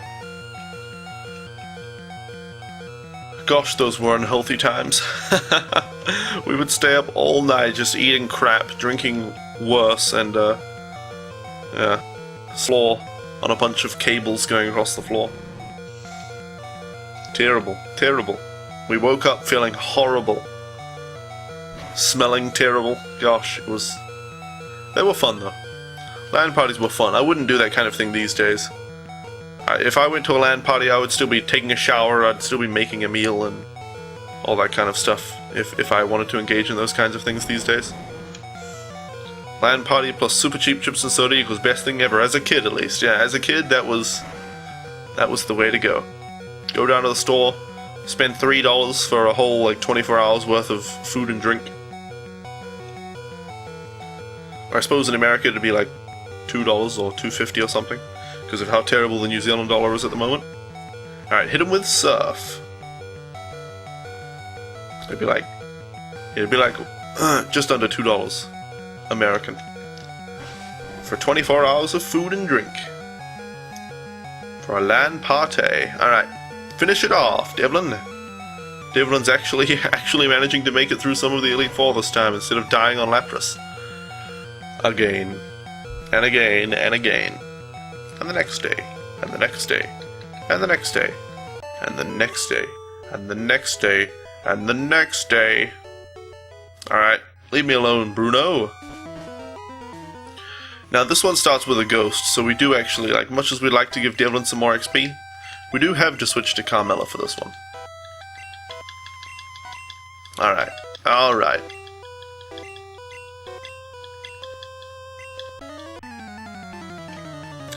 So, some of you may know, some of you may remember, I was having some issues with CPU heat while streaming. It was getting up to like 70 degrees while streaming old games like this, which is ridiculous. But I changed, right now I have the door open to the room, so that's helping keep the room cooler. But I specifically changed the CPU fan speed ramp, whatever you call it. So I think my CPU fan gets up to maximum speed at 55 degrees now instead of waiting till like 70 degrees. So now, instead of the CPU being at 70 degrees, like it was last week when I was streaming this, it's at 47, 50 degrees. Yeah, much better. Much better, and it's not getting nearly as hot in this room.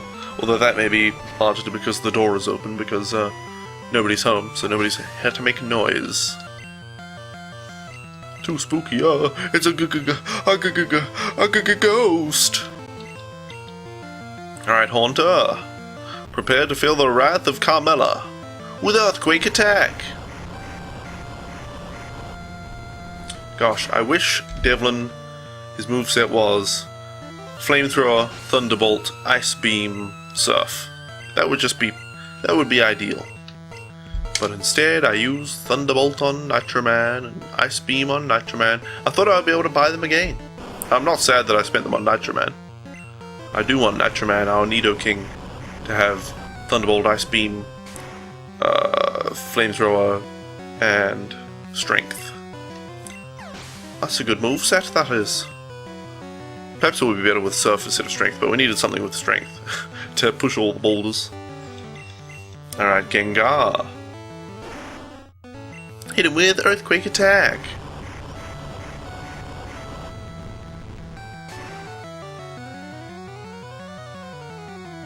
Alright. Is that it? Is that our last Pokemon? I do believe so. Come on, level up the thing. He's level 38 right now, I do believe. I do believe, I do. You always get a Nidoking? Yeah, Nidoking's great. Nidoking's great. You know, I was speaking earlier about how I like things to be complete, right?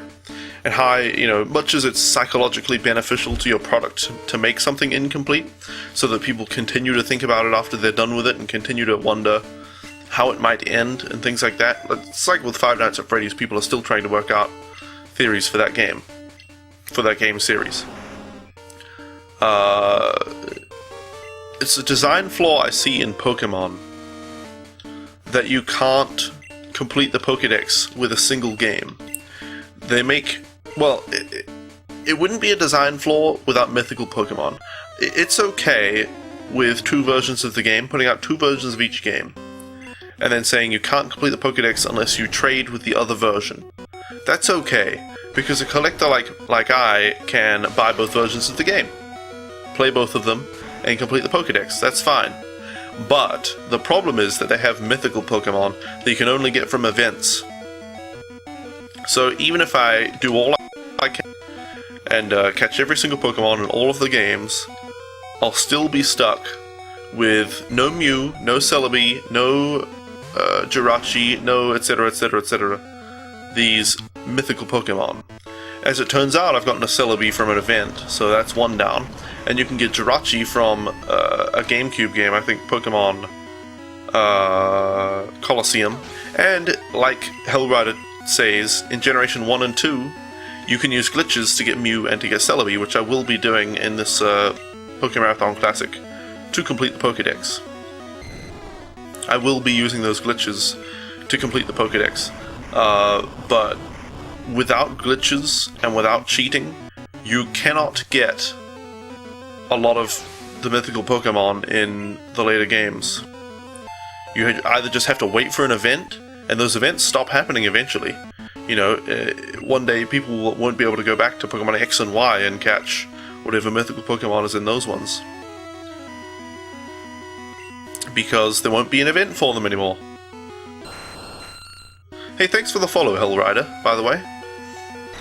So yeah, you won't be able to the games will be incomplete one day. And they're kind of already incomplete, you know. The only reason Red, Blue, Gold, Silver can be completed these days is because glitches are in the games, or you can use a Game Shark. Those are the only reasons these games can still be completed with 151 and 251 Pokemon respectively, is because of glitches or Game Sharks. If you didn't have those, these games would literally be just stuck, incomplete. You would never be able to finish them. It's a really big flaw I see in Pokemon games. Of course, it's cool for people at the time. You know, when you just buy X and Y, it's like, you've got the mythical Pokemon, whatever it is. Oh my goodness, that's so cool. I want that. And then, you know, you go to the event, you go to the place, and you socialize with other Pokemon players, and you get Pokemon, and you complete your Pokedex, and it's really cool. But for collectors later on, it just makes the game incomplete and impossible to complete. So, yeah. I don't like that. That's like the one aspect of Pokemon that I don't like. The mythical Pokemon. I don't know. Devlin's dead, so Carmela's our only hope. Use Mega Punch!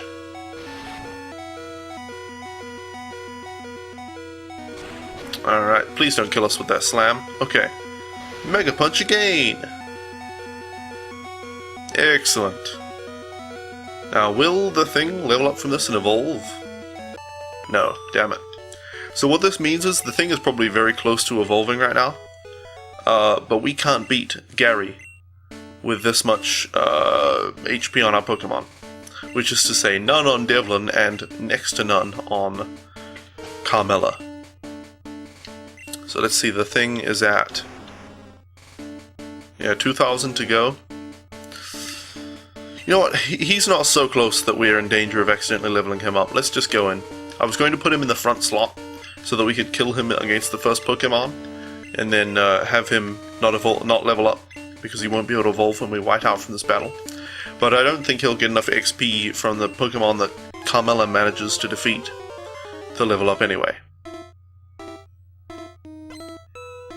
Alright, Gary, let's see what you're made of. Probably flesh and bone, as it turns out. Hit him with a flamethrower. One down. How much XP does that give the thing? Okay, only 366. That's fine. He still needs like 2,000 to level up. So that's absolutely fine. Hit him with a Mega Punch. This should one-shot him. We're 30 levels above him, so it really should one-shot him. We get the critical just to be sure. Alright, another 391. He still needs like 1,600 to level up, so that's still fine. Earthquake on this guy.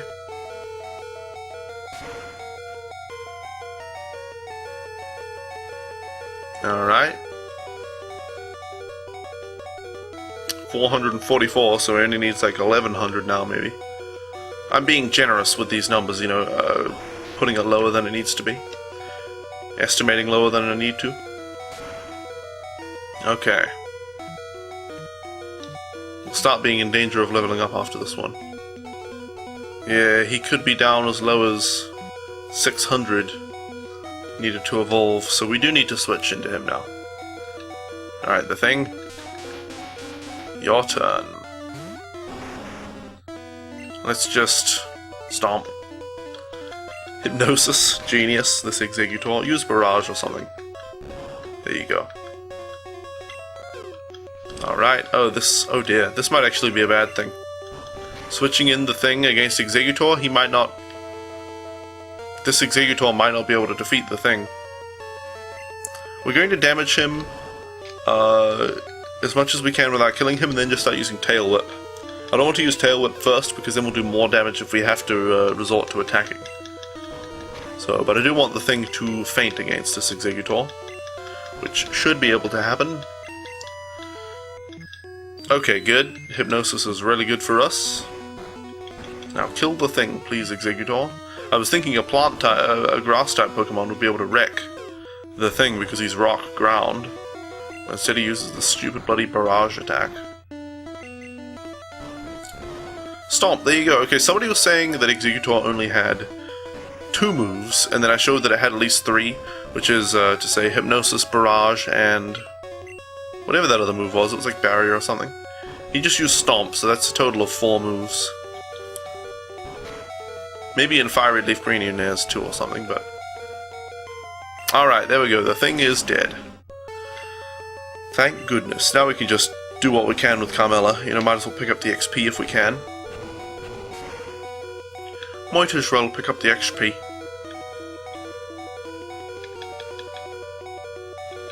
Alright, Blastoise. Blastoise could miss a Hydro Pump, or we could crit with our Mega Punch. And then we win. If we crit here, nope. We win if he misses, or, well... Will he survive the Mega Punch with withdrawal? Probably, unless we crit. Okay. Well, you know what? Now we're going to have to go through the crappy credits. I was just thinking, oh, we might actually be able to win. Forgot about going through the credits, so now we've got to sit through those. My bad. My bad on that one.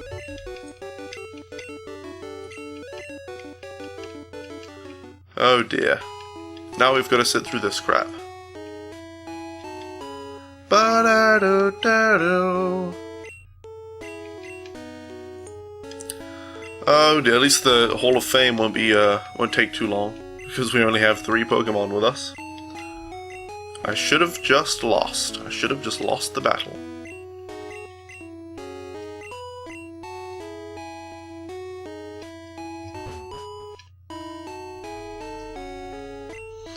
Dear oh dear. I was a fool. Thoughts on speedrunning Pokemon? Nope. That's what I think. I like watching people speedrun Pokemon, but not going to happen for me, I'm afraid. Oh dear. This is going to take forever.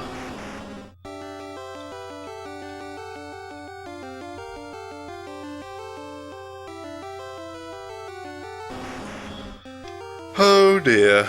Oh dear. Pokemon speedrun games? Wow, I didn't know that. Indeed. Indeed. I'm just gonna go to sleep while I hit the A button. We can't skip the credits here, by the way. Or, I don't think so, otherwise we'll lose the save progress.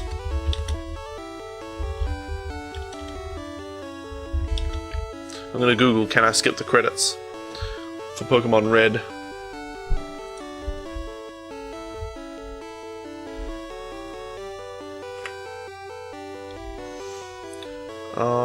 Pokemon Red tips. 2 ways to skip the credits. Hold B during the credits. When the credits start rolling, hold start, select A, B, and continue. You should be outside your house. Really? It's apparently for Pokemon Red. Star select A, B. I don't want to lose progress, but we'll try it. Didn't do anything. Although I'm on the Game Boy. I mean, the Game Boy Player on the GameCube, so I don't know. I don't want to accidentally skip the. I don't want to accidentally lose my save progress by skipping credits. That would be annoying.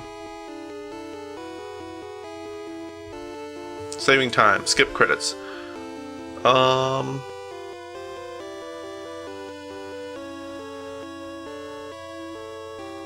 People reckon you can skip the credits. I'm just too worried to do it. Satoru Iwata.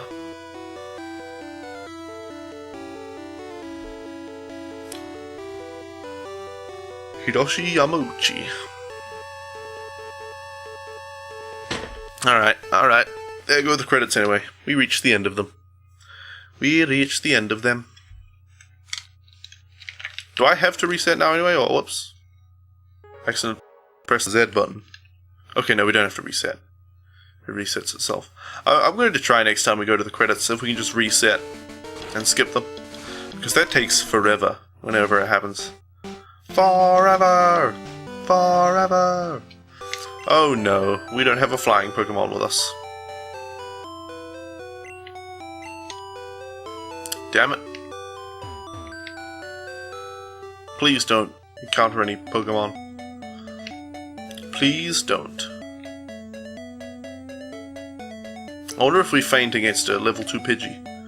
If we'll get taken back to the Indigo League. Probably not, since it spawned us outside Mum's house. Excuse me. Oh, we got no encounters. That's a speedrunner's dream. No, I don't want to heal there. No. Do. Alright. Change box. Yes. Yes. Box 6. Alright. We need ace.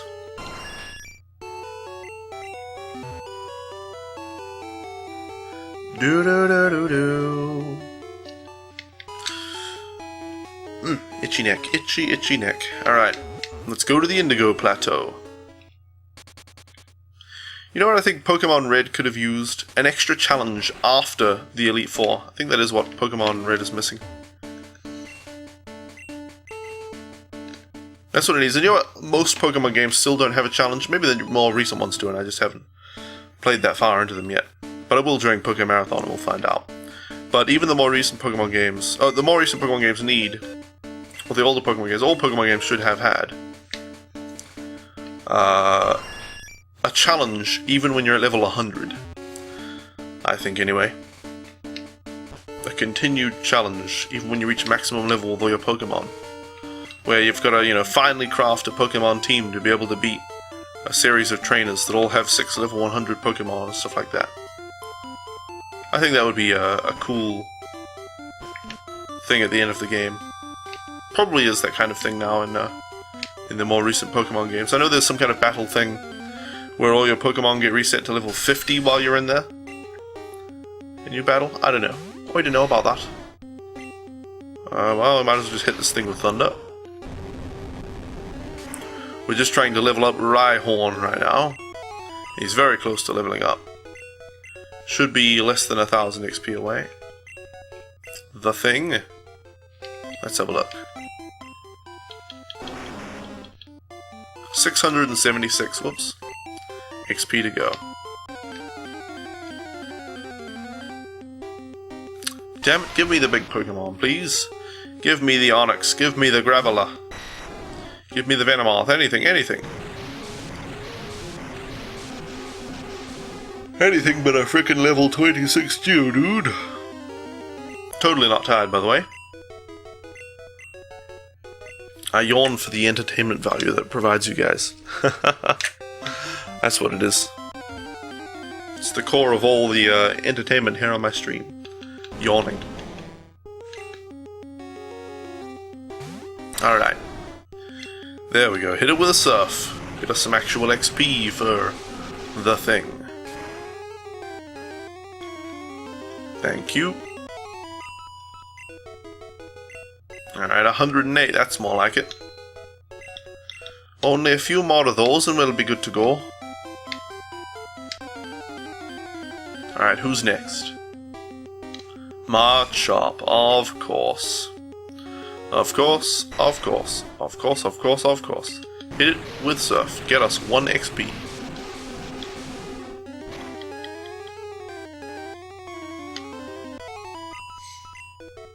I wonder when I'll be able to play Spyro again. I used to own all 3 of the good Spyro games as a kid. The first 3 Spyro games. But we're not rich at the moment, so we can't just be like, oh, I want all the Spyro games. Just buy them all right now. You know? We've got to wait. Got to wait a while. Probably be many months before we can get Spyro. But when we do get it, I'll definitely do a playthrough of Spyro 1, 2, and 3. And collect all the gems, 120% or whatever those games go to. Different percentage completion for each game. I've actually already done that before on the stream, but I did it on emulator.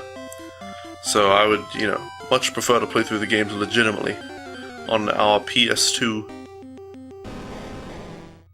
Or if they're on the PlayStation network, whatever, maybe I'll just wait until we get a PS3 one day and buy them there, because, the digital versions of the games would last a lot longer.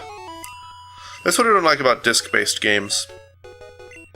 That's why I like the 3DS, for instance. It's a modern console with these, sort of SD card-ish cartridges.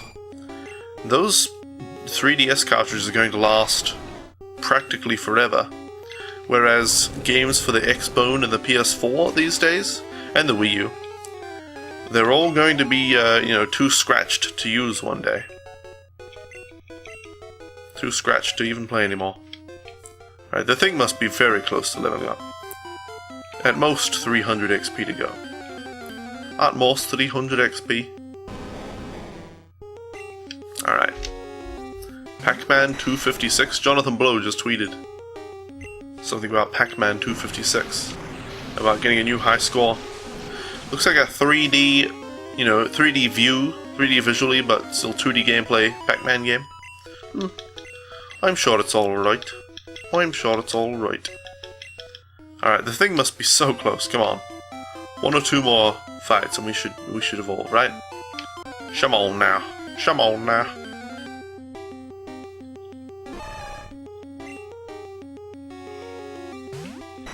Okay, hit it with Surf.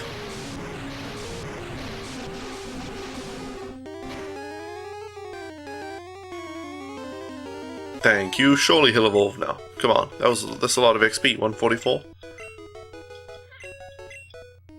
Oh yeah, here we go. Rhyhorn evolving into Rhydon. What? What? What? Rhyhorn. I was completely sure that Rhyhorn evolves to Rhydon at level 40. Level 42. Well, bloody bollocks. Coming here was a waste of time. I should have just fought more of the Pokemon League. I am dumb, dumb, dumb. To be fair, 42s are bloody... Who evolves at level 42 anyway? What a stupid level to evolve at. Oh well, we'll go back to the Pokemon League and we'll keep facing them. You'll get to level 42 much more quickly there. But just in here because I thought he only had a little bit of XP left till he evolved and I didn't want to waste my time going through the whole Pokemon League.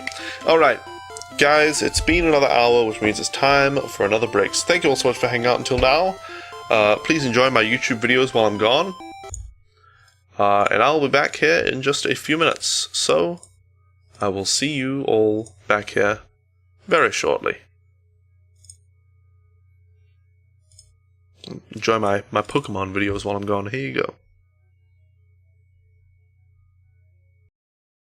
Ash Ketchum is a boy of 10 years old, and in the world of Pokemon, that means it's time for him to get a Pokemon from Professor Oak and head off on his own Pokemon adventure.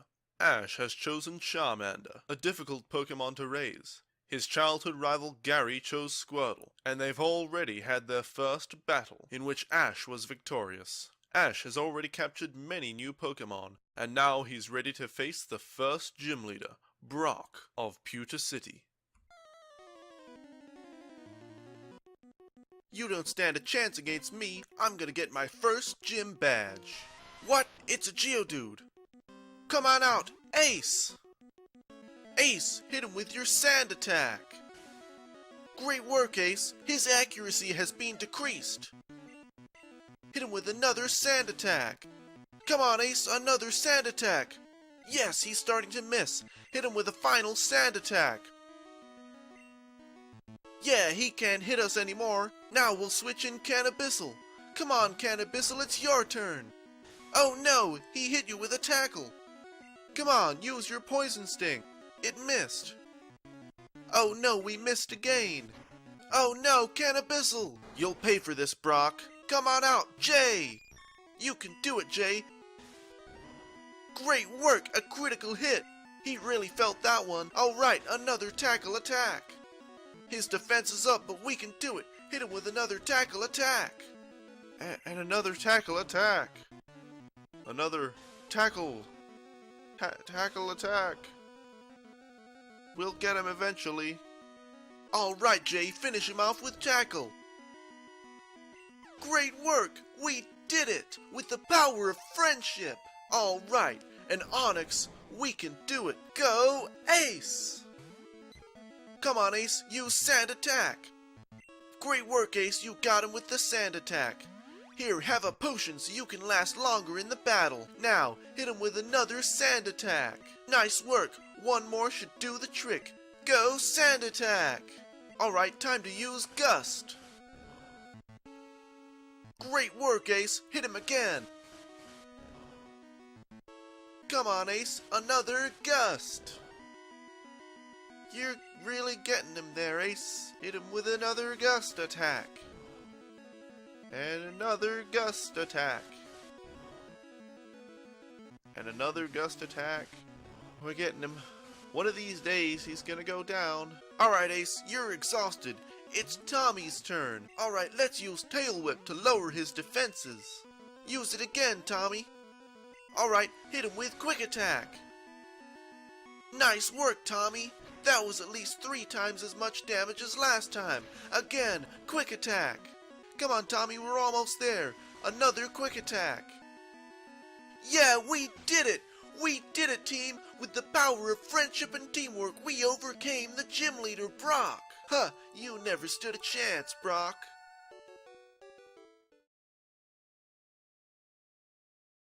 In the last episode, Ash defeated the first gym leader, Brock of Pewter City. Since then, he traveled through the dangerous Mount Moon. He was attacked on all sides by Zubats and had his first encounter with Team Rocket. Ash was making great progress until he got stopped in his tracks by his rival, Gary. It was a battle of epic proportions, with Gary pulling out powerful moves like Quick Attack and Teleport. But in the end, Ash defeated him and moved on towards Misty, the gym leader of Cerulean City. Huh, Water-type Pokemon, this badge'll be a cinch. Go, Tommy! Show this Staryu who's boss with a Hyper Fang! Great work, we got it in one hit! Alright, it's a Starmie. You can do it, Tommy. Hit it with a Hyper Fang. Nice work. A couple more of those and we'll win. Another Hyper Fang. Alright, Quick Attack to finish it off. Yeah, we did it, Tommy. Great work. We got the second badge. Kingdom Box is a crossover between Disney and Square. Disney were the developers of the games. They incorporated characters from Square's games such as Final Fantasy X, Final Fantasy VIII, and Final Fantasy X. Kingdom Box is the heartfelt tale of Sora, who lost his dog, Pluto. Throughout the journey, Sora almost finds Pluto, but Pluto is always being taken one step further away from him. Along the way, he meets his friends, Clayton, Hades, Captain Jack Sparrow, and many others. In order to find Pluto, Sora must first find King Mickey, who is hiding behind a ginormous door that requires 2 keys to open. Luckily, the first key was in Sora's hand the whole time, and King Mickey has the second one. With the help of the only black man in the game, Sora manages to open the door and free King Mickey so that Mickey may help Sora find Pluto. As Sora journeys through the world, he must defeat all the evil oppressors of Pluto, such as Winnie the Pooh, Hercules, Jasmine, and Pinocchio. Sora faces many trials in his quest to save his pet dog Pluto. 2 of the most terrifying of these trials were taming a dragon and fighting a ghost. Sora's closest ally throughout this adventure is Rikimaru, who, wielding his ninja blade, manages to fight off Donald and Goofy and help Sora in the final part of his journey. In the end, Sora is reunited with Pluto, and they all lived happily ever after. Step 1. Take out the nurse. Step 2. Kill the driver. Step 3. Livestream some Pokemon Red as part of Pokémarathon Classic because I'm back. And it's time to keep playing Pokemon Red, catching all of the Pokemon. Oh yes, oh yes. Welcome back everybody after the break. Thank you for sticking around. I hope you enjoyed my YouTube videos, which, if you're interested, you can check out at youtube.com/ultimanerd. And my cables are all tangled up a little bit. Alright, that's fine. That's fine, we're fine. Let's do it. You know, I'm thinking I'm going to make a subdomain for my website. I have a website, but I don't really use it that much. I'm going to be using it when I do the big charity live stream thing for the Mario-thon at some point, but until then, the website's just sitting there doing nothing. But I might make some subdomains like live.ultimanerd.com that'll just redirect to my Twitch channel, and I don't know, yt.ultimanerd.com for my YouTube, I don't know, or like, What if I platforms from YouTube for my videos? I want it to be, just redirect stuff like that. I don't know. I don't know. Anyway, I don't know what I'm talking about that for. That's terribly boring stuff, isn't it? Welcome back, everybody, after the break. How's everybody doing? I'm doing marvellously. I think this whole taking a break every hour thing is a pretty good idea. Maybe not for the stream, and maybe it doesn't benefit the stream very much, right? As far as you guys watching, you're like, oh, freaking taking a break again. Oh, I'm gone. You know, whatever. Although people don't seem to really leave during the breaks, so that's good. Put up my break time videos, my YouTube videos, and that tides people over. Those tide people over. But it's good for me to take a break every hour just to walk around, because I used to sit on my computer just all day, every day, bunched up at my computer, my legs falling off for lack of blood flow. Now I get up every hour whenever I'm on the computer, and I don't actually sit at the computer all the time when I'm not streaming either, which I used to. Froggy and I actually like to go places. I didn't like to go places before. I like to just stay indoors. But now, you know, we drive to a couple of retro game stores, or we cycle down to this place. I don't want it to be too descriptive of where we would go, because you crazy people might figure out where we live or something, but there's a nice place near here that's got some ponds and things that we like to cycle to, not too far away. Things like that. Never used to do that before. It's much nicer going places like that when you've got someone to go there with. But getting up every hour while streaming is great. I think it's great. Keep the legs full of blood instead of turning purple. Is always a good idea to do that. Always a good idea. Alright, please survive the blizzard, Devlin. Let's finish it off with Thunder. Excellent. I was actually considering using a different move so that we could just guarantee the hit, but I don't know if Surf would actually have killed that Lapras. Probably not. And Fire Blast has, I think, the same accuracy as Thunder, so we had only one real option there, and that was using the Thunder attack. That was indeed. Alright. Bruno. Oh. Got myself some delicious juice during the break as well.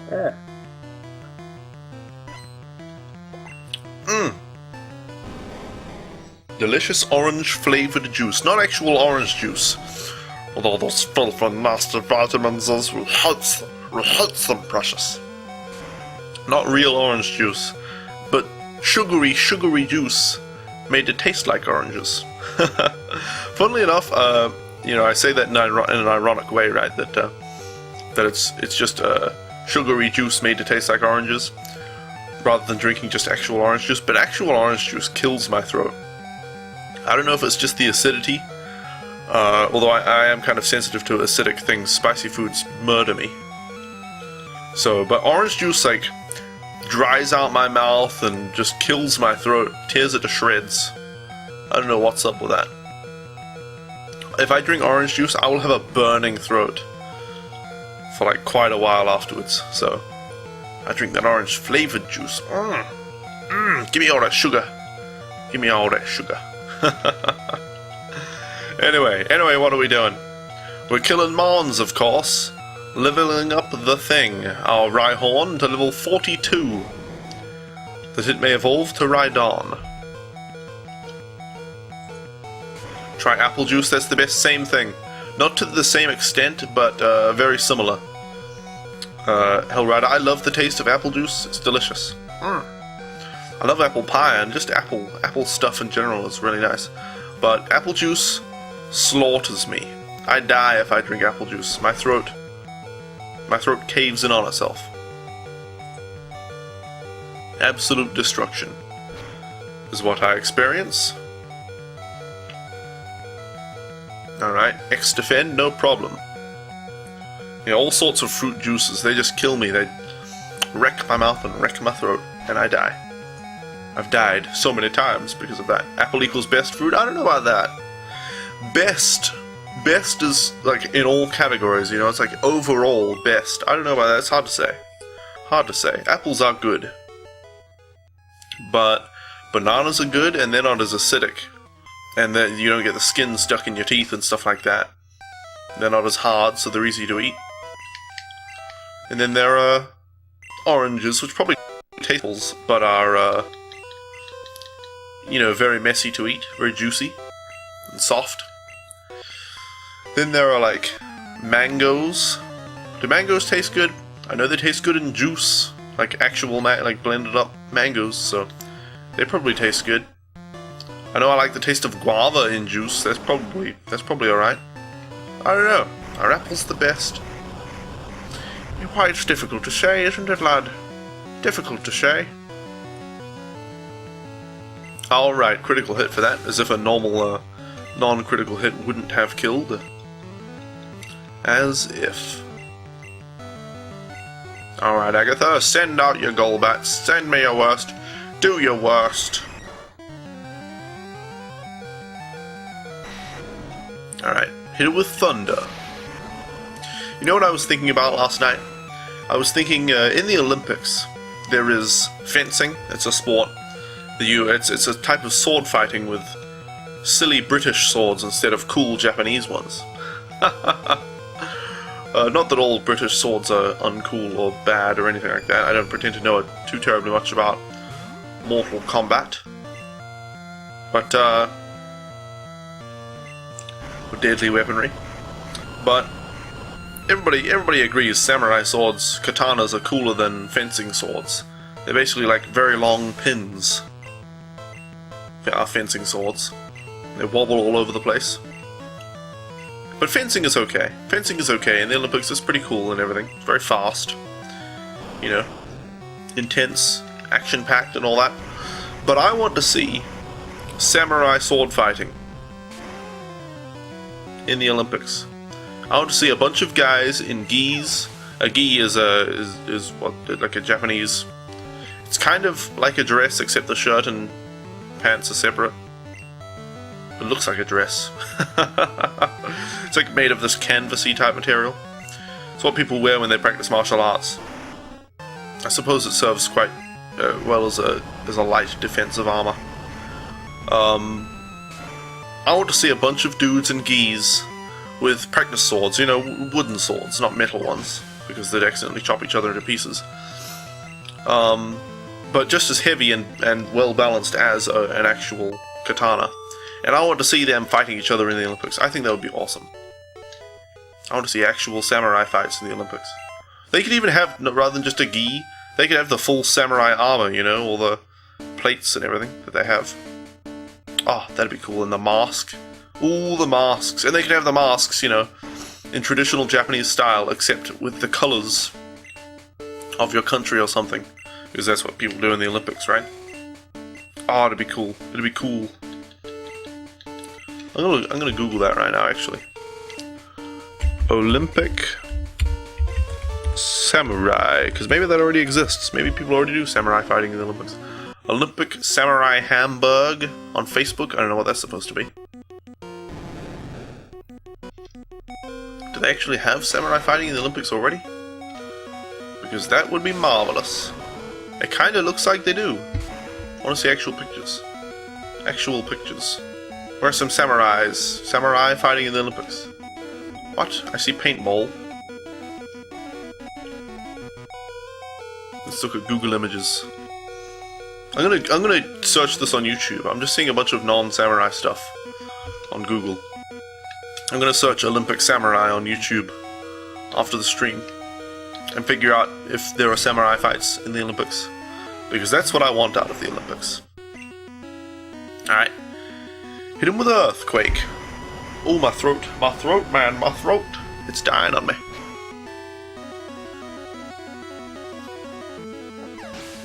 And Hellrider, I did see your comment when you said it, but I'll just respond to it now anyway. Don't you tell me what I can and can't do. I'll die if I want. Don't let Froggy hear me say that. No, I don't want to die. There you go. There you go, problem solved. I don't want to die. I won't die, don't worry. Not willingly, anyway. I have no plans to die anytime soon. Or anytime at all, really. I suppose you could say I plan on dying around, you know, the age of 70 to 100, somewhere in that range. So you could say I have a plan to die. I won't repeat Tyrion's words, as they're a bit sultry for the stream. But Tyrion Lannister had a great response to the question, "How do you want to die?" when asked by Shagga of the Mountain Clans, or whatever they were. Alright. One more of those will do the trick. Wonderful. Another one down. Good gravy. I find freaking Miko hairs everywhere. Miko is our dog. Hairs everywhere. Hey Swordsmaster guy, you're in lurk mode because you're playing Assassin's Creed Unity. Nice. Well, enjoy your assassinations. Alright, hit it with a Mega Punch. Thanks for letting me know, Swordsmaster guy. Please don't kill us with the Hyper Beam. Just don't kill us, if you will. Okay, thank you. Well, it barely did any damage. Finish it off with a Mega Punch. Great work, Carmella. We did it with the power of friendship and teamwork. Yeah!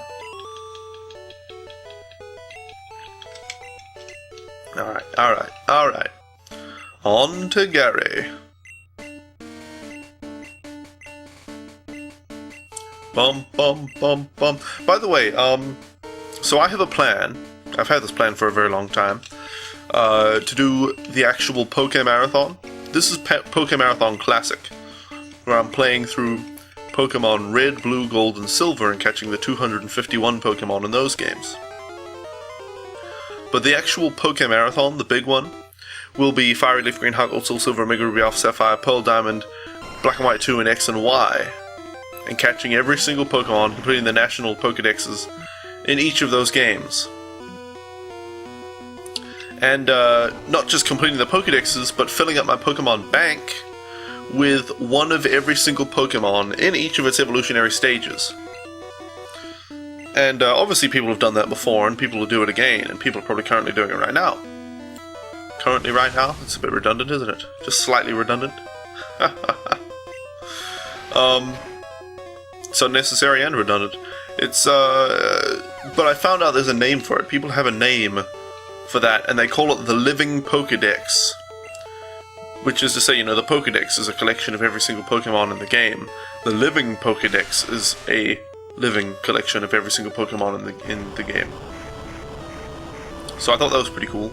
The Living Pokédex.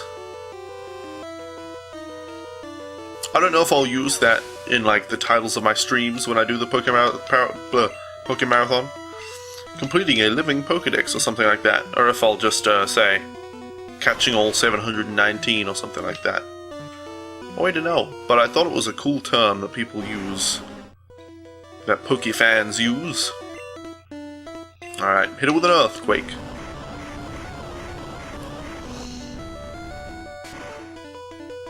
Do. Alright. Thank you, give me the XP. Alright, two more. Executor is easy peasy. Hit it with a flamethrower.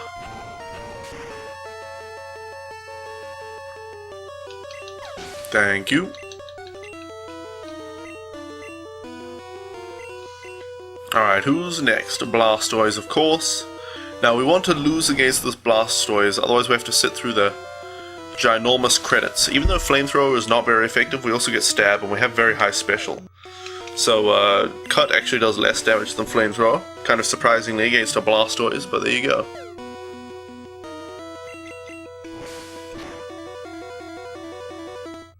We might just defeat him out of his unwillingness to destroy us. Don't crit, okay. There you go, kill us with one hit, please.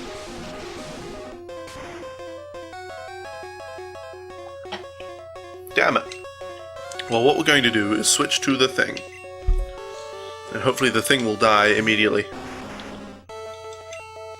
A full restore. Okay, actually what we're going to do.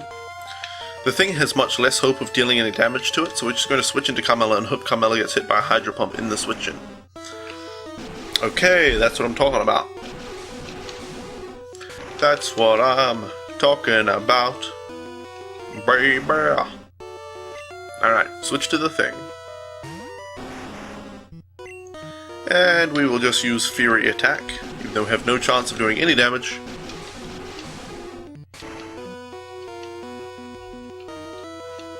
Marvelous, I say. Marvelous. Alright. Now, how much XP is needed to finish evolving the thing? Finish leveling the thing. 3,735. Yeah, it's too much to do in the thing. Let's heal here, just in case we haven't recently. Just in case it'll respawn us at our house in Pallet Town if we die. Well, it respawned us here when we just died right now, so what am I thinking? What am I thinking? What am I thinking? I'm a bit crazy, aren't I? A bit crazy. Alright. Whoops. Wrong button. Devlin is in front. Excellent. It's Wayne's World. It's Wayne's World. It's party time. Excellent. Alright. Alright. Bum bum bum bum bum bum. You know what I'm going to do? I'm going to visit opennerd.com because he doesn't have a strict schedule of streaming on particular days each week, but he does have a strict schedule of streaming at a particular time each day. So he apparently has a schedule up here. Yeah, so he'll be streaming. He streamed yesterday for the first time. You know, his return to streaming on YouTube Gaming. Started his Crisis playthrough and also did a bonus stream for me and Froggy. So that was pretty cool. He's streaming today and streaming tomorrow with his Crisis, but he has no scheduled streams next week, so I guess he's yet to figure out what days he'll stream on next week. Which days, what days. Sure, we'll have to wait and see. Hey, Trainwreck420, welcome. How goes the blazing it? And the wrecking of trains. Welcome, how are you doing, Trainwreck? Alright, hit it with a thunder.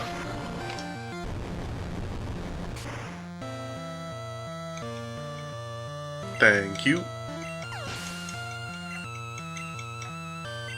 Alright, alright. The thing must be getting close now. Maybe at the end of Bruno he'll evolve. Who knows? Maybe the next one. Good, how am I? I'm pretty good. Thank you, Trainwreck. Pretty good. My mic boom should be arriving tomorrow. So we'll no longer have the issue of the microphone cutting out occasionally. I'm not sure whether the microphone will actually sound better or not. Because the thing is, the Reaper software does make it sound pretty good. I think it will sound better though. And it'll certainly, I won't be using Reaper anymore because I won't need it. The microphone will be nice and close to my mouth. Sure, I won't need the software. And that'll be good. And the microphone will be out of the damn way of the screen. The way it is right now, I'm sitting on my chair and rocking back and forth. And, well, we can use surf to finish it off. And whenever I rock forward, I can see over the microphone and see the whole screen. Whenever I rock back, the microphone cuts off part of the bottom of the screen, and it's kind of annoying. So that'll be solved as well. So the mic boom is arriving tomorrow. I know I'm quite excited. You know what? I just love. I don't know. It probably sounds bad to say this way, but I just love getting things, receiving stuff, all sorts of things. Anything comes in a box, anything new, anything old. It's just marvelous, especially if it comes in a box. Though, if I get to open the box, oh, ooh. And guess what? The mic boom will be coming in a box tomorrow, and I'll get to unbox it. I can definitely understand why people watch unboxings on YouTube.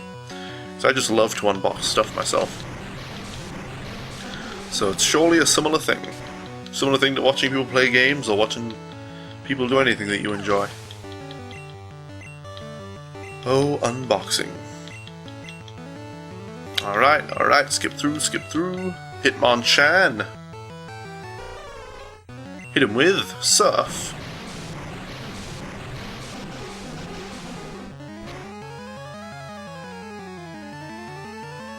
Alright.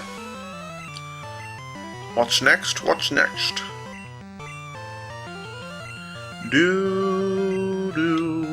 Hitmonlee, hey? Good gravy. I hate hay fever. Hitmonlee, hey? That's what I sound like when I have hay fever. Which has been for like the last month or something. It's been pretty bloody annoying. It's worse in the morning too, which is a bit weird. Bit weird, isn't it? All the haze in the air in the afternoon, isn't it? Or in the, well, I suppose in the morning, but I don't know. I don't know. It was a surf attack. Maybe I'm allergic to dark or no damn hair everywhere that's getting me. Probably not though, because I was fine for like 2 months after getting here. And then I started to die. Hey Lunrop, yes, welcome. XP All is an item, I didn't know it was in this game until I did this playthrough that I'm doing right now. But it shares the XP between all of the Pokemon in your party that are not fainted, that are conscious. So, yeah, it exists in other games, other Pokemon games as well.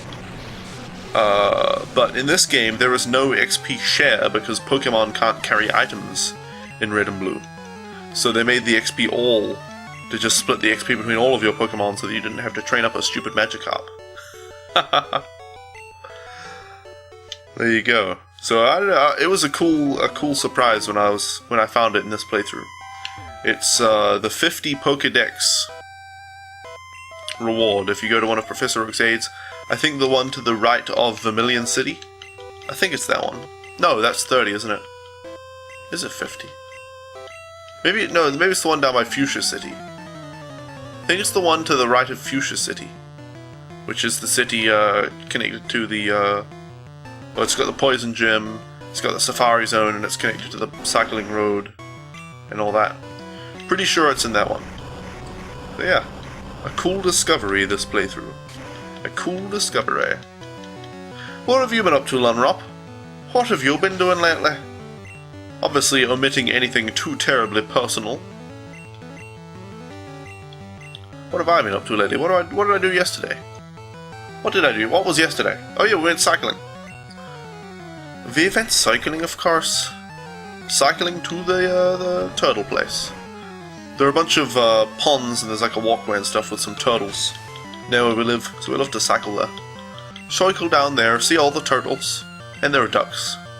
Turtles and ducks in some disgusting, disgusting water that they pollute.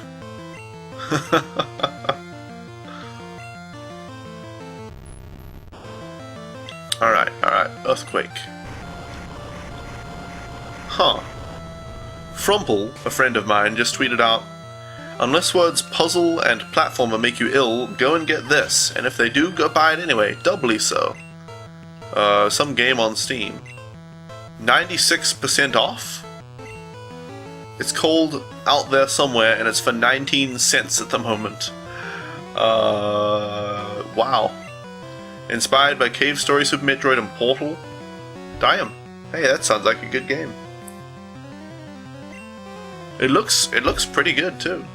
Like, damn. It's got very positive reviews. 92% of its 2,000 reviews are positive.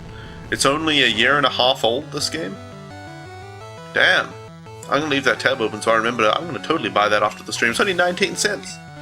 19 cents, what the heck. Alright, click through.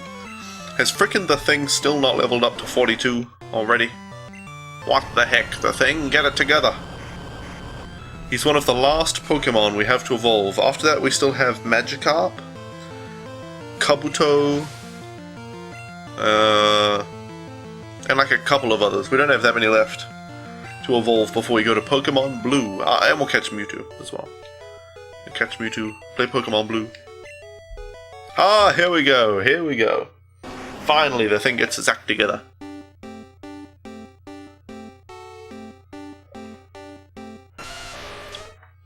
Oh yeah, ride on. You win, blah blah blah. Alright, we're just going to put ride on in the front now, just so that he can die. So that he stops leeching the XP. What number is that? Pokemon 118, maybe? Oh, we're getting there. We are getting there. The last 50 Pokemon just take forever, though. Well, to be fair, like, half of the last 50 are only in Pokemon Blue, or they're the other starters. 6 of those are the Squirtle and Bulbasaur and their evolutions. Then there are, you know, 2 more of the other Fossil, and then just exclusives from the other game, Pokemon Blue. And then there's Mew, which we'll have to glitch for. Alright, use your Fury attack. You can do it, the thing. You can definitely defeat this Gyarados with its Hydro Pump. Yeah! Hit it with Horn attack. Okay, now we did. Good work. Good work, the thing. Alright. Good, good, good. Now on to, whoops. Devlin. There we go. There we go. Hit it with a Thunder attack. Thunder! Here! I'm thinking of Kingdom Hearts. Fire! Thunder! Alright. Next is a Dragonair. I guess we'll switch to Carmella. Devlin has actually managed to survive up until this point. Quite impressively. Alright. Hit it with a Flamethrower. Probably should have used Earthquake there because it would one-shot them. Well, he's just using a Hyper Potion, so we'll just use Earthquake now anyway. Earthquake attack! We have 6 PP for Earthquake left, so no harm in using a couple here. Against his 2 Dragonairs. Alright, 1 down. 1 down, 1 down. 2 down, really. 1 Dragonair, though, is what I was thinking of. Hit it with an Earthquake.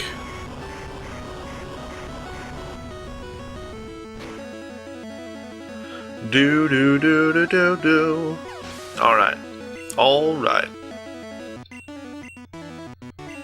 Thank you, thank you. Aerodactyl, now we will switch to Devlin. I don't think Devlin is going I think Devlin is going to be outsped. I don't know, he's going to be beaten in the speed match by Aerodactyl. But his Supersonic misses and we might one-shot with Surf. Alright, how do we go? How do we go? Wonderful, wonderful! Wrecked with a Surf. Alright. Dragonite. Now we need to switch back to Carmella, who will be able to finish off this Dragonite. Alright. Hit it with a Mega Punch. Okay, 1 more of those. You know what we're going to do, by the way? I think we will be able to beat the Gary fight here, especially since we have Dragonite with us. So we'll be able to use Thunder on his Blastoise. Well, I'm going to save before the Gary fight, and then we're going to see if we can skip the credits with a reset and not lose our progress.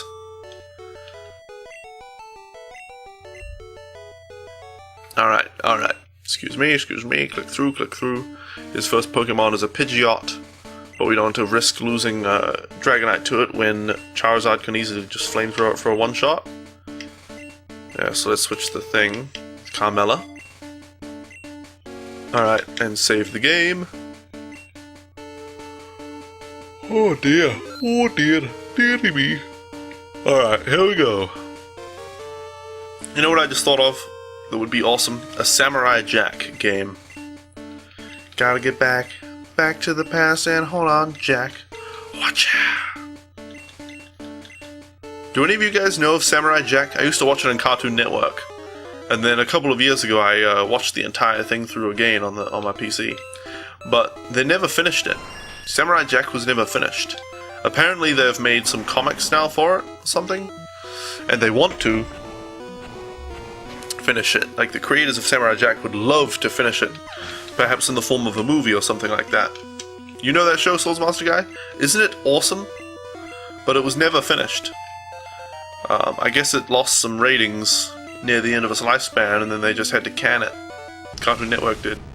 So yeah, I've read online that they want to finish the series. In the form of a movie, most likely. But right now they're just doing comics because they just can't get the funding for it, I don't think.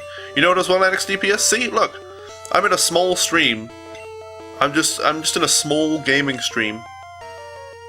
And I say, who knows Samurai Jack, and a couple of people know it already. You know, I don't look at my viewer numbers usually, so I don't know what fraction that is, but I'm sure I don't have that many viewers right now, so I would say a significant portion of the random people in my stream know of Samurai Jack and really like it. and yet they still haven't been able to secure funding to finish it. Like, damn it, I would just so love if they could finish Samurai Jack. Whether it's a movie or whether it's another season of the show and then it's finished, you know, it's like, I would prefer a movie, I think. Go to the theaters and actually see it. Like we did with Dragon Ball Z Resurrection F. But yeah, gosh, I hope that gets done. And then I hope, with the success of that movie, they release a game as well. A Samurai Jack game. And it would be a 3D action-oriented platformer. Awesome. It'd be awesome. If they have to, they should crowdfund it. You know what? They could probably crowdfund it. They'd need a few million, I'm sure, to produce a movie, to produce a Samurai Jack movie. I think they would have a decent chance of raising like $2 million for a Samurai Jack movie. And if you back it for like $10, you get an e-ticket to watch it, you know? You can watch it. Or you get a digital copy of the movie or something, I don't know. I would so love if that would happen. Oh, come on, okay, withdraw. We should be able to maybe finish him off with this, I'm not sure, unless we just miss. And then he hydro pumps us. We might survive the hydro pump, I don't know. I am not so sure. Okay, we survived one. We might actually survive another. Okay, withdraw again. Flamethrower should actually finish him off now. Alright, there you go. Now, we're going to see if we can skip the credits this time. So that may mean that we lose the progress that we just had against Gary. Doesn't really matter, it won't take too long to redo that fight. And next time we'll just purposefully lose if we can't skip the credits. But I'm going to just reset during the credits and see if it allows us to skip them. We still have to go through this stupid dialogue though. Every time. You know what, I think I'm going to look that up while this is happening, because it's just the silly sequence. Samurai Jack, I don't know, movie. Let's see if there's been any news about that recently. Jump to film. There were plans for a film in 2002, but it was canned. In a 2006 interview, the guy said it definitely will come back, and there will be an animated film. In 2007, there was the rights to make the movie. Then, in 2009, it was in the writing stage of pre-production. The movie was still being planned, and there's been no news of it since then. 2012, a Samurai Jack movie was in pre-production.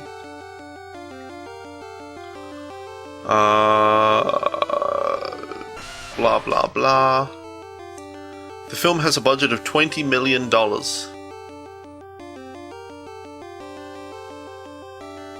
In July 2015, there have been no new updates on the production of the film, but since October 2013, the continuation of Samurai Jack has been replied to Samurai Jack comics. Yeah. Okay. Now during the credits. Reset. Now hopefully it saved our progress there. I'm going to be amused if it didn't. But yeah, so no movie at the moment. No movie at the moment. No movie coming out anytime soon, but the creator does want to make one. So that's good to know. Huh. So we can't skip the credits. Damn it. Damn it, damn it, damn it. Well, we're just going to purposefully lose this fight then, so that we don't have to waste our time watching the bloody credits. Yeah, skip. You know what, that's one design decision in Metabots that is superior to Pokemon.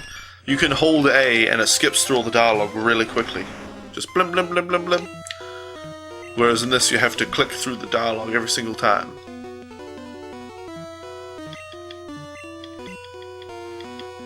Wow, Jim Sterling just tweeted out, Mad Max just started advertising Rockstar Energy to him. Because of course it did, because AAA video games. Oh my goodness, well I don't know. I don't know about advertisement in video games. Advertisement in video games dates back a very long time.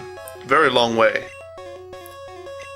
I think as long as it's done in a similar way to movies, it's okay. Where they just like, the character gets into a car and it has the logo of the type of car it is on the back, you know, and maybe the camera pans past it, sort of incidentally, past that logo, like if it's a V-dub, it goes past the V-dub logo as it looks at the car, as the character gets into the car or something, like that. That kind of advertisement in a video game I think is okay. And then you have older indie games used to have literal just billboards in their games advertising other games. I think that was okay because indie games. I don't know. If the character to heal instead of drinking water drank a Monster Energy drink, I think I would be okay with that. I think I would be okay with that. If the food in the game, instead of being, you know, the regular meat-looking things, which is usually, you know, it looks like a hunk of meat in most the food symbol. If it was instead, you know, a McDonald's meal. Not that I like McDonald's, in fact, it's disgusting. Even when I was eating meat back in the day, it was disgusting. I would be okay with that, I think. I don't know. But if the character turns to the screen and goes, "Drink Monster Energy," then that's where I would not be okay with it. I would be kind of annoyed. I'd be like, oh, look at them, they're trying to advertise me in this game I just paid $60 for, you know? What bastards. But I would accept it, I think. It'd be like, yeah, you know, doesn't intrude on the game, really. It's just sort of hilarious. So, I wonder what he means by advertising, though. I wonder what he means. Ooh, I need some more. Right on, can you please just kill my freaking Charizard already? Just drinking some delicious juice. Horned off, for goodness sake. Shall defeat a rock type Pokemon with normal type moves. With cut over and over and over and over. Because it's too damn pathetic to finish me off itself. Come on, Arcanine, you can do it. You can defeat my Charizard, right? Probably not. Does Flamethrower do less damage? It probably does more, even though it's not very effective. Oh dear.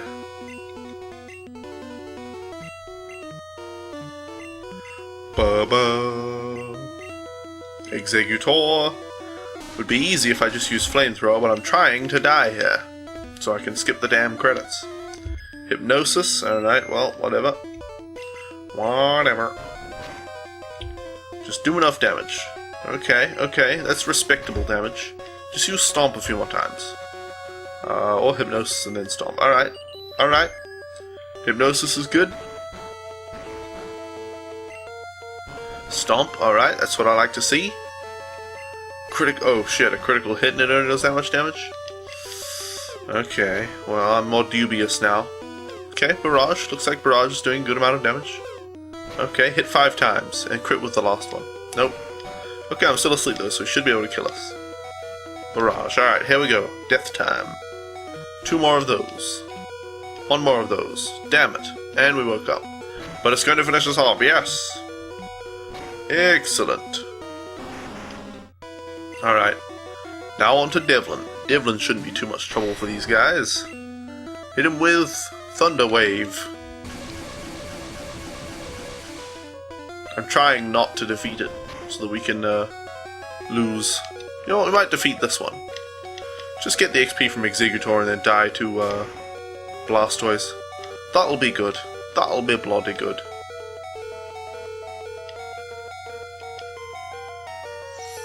You know, when you said, just crowdfund the next, the Samurai Jack movie, I was like, yes, they could totally do it. They could get like $2 million with crowdfunding. And then when I read that thing on the Wikipedia page, it's like, it's budgeted for $20 million. It's like, damn it. I guess they can't crowdfund it. You know? Oh, poop. Alright. Oh, apparently some free DLC has appeared for Mad Max, which is a car made entirely of Rockstar Energy cans. They're also running promos on the menu screen. I don't know about promos on the menu screen. The Rockstar Energy car doesn't sound that bad. Like, oh, okay, I just won't use it, you know? I just won't download that DLC. Unless it's like an automatic download. In which case, I just wouldn't use the car. But the advertisement in the menu screen, I don't know about that. Alright, the thing get in the box. Now, what's the next Pokemon we're evolving? Who's next on the evolving block?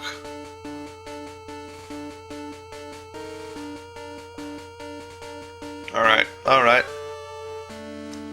We're almost there. Pokémon, alright. Horsey into Seadra, alright. Horsey to Seadra. Now let's track down our damn Horsey. Oh, it's called Mystery. Yeah, there it is. Without a doubt. We already know that one. Absolutely, definitely Horsey. Yep.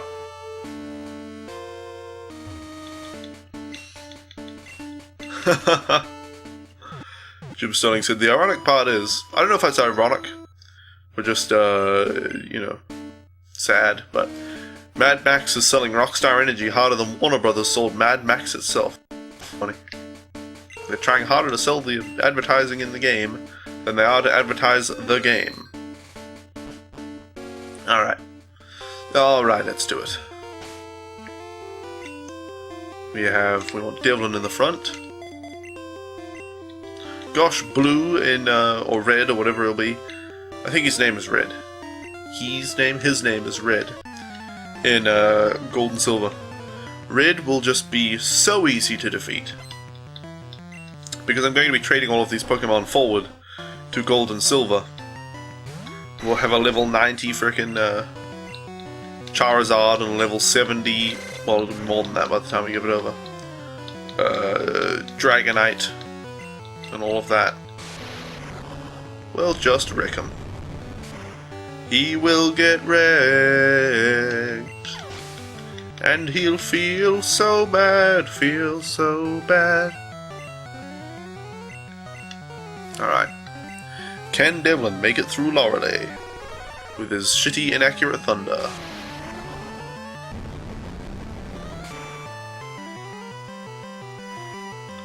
Find out in the next exciting episode of Pokemon Z.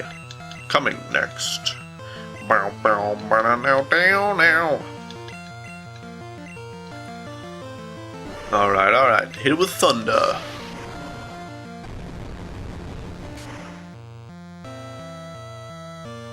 Thank you.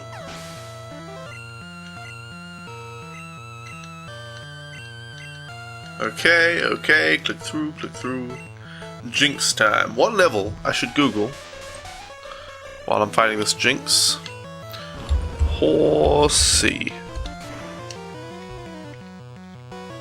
Alright, Horsey evolves to Seadra at level 32. Okay. That's not too bad. 32 is not too bad. Isn't it level 31 already?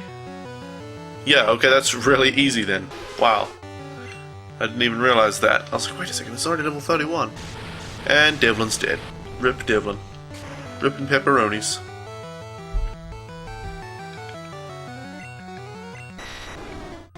Alright. Carmella, your turn. Hit it with your Earthquake.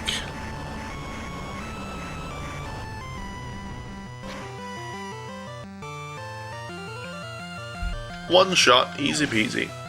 Didn't even need the critical hit. Actually, I have no idea whether we would have one-shot it without a crit, but we did it regardless. Yes. Alright. What do you have for me, sir, Bruno? After Horsey comes Goldeen, and then Magikarp will need evolving, and Omanyte. Not many Pokemon left though. Not many Pokemon left to evolve, and then we'll be on to Pokemon Blue. Just catching the exclusives in Pokemon Blue and trading over the other starter Pokemon. And then Mewtwo. The final, well, second to last Pokemon we'll catch. Then Mew, of course, via a glitch. Alright, hit him with Flamethrower. Go, Carmella, use your Flamethrower attack!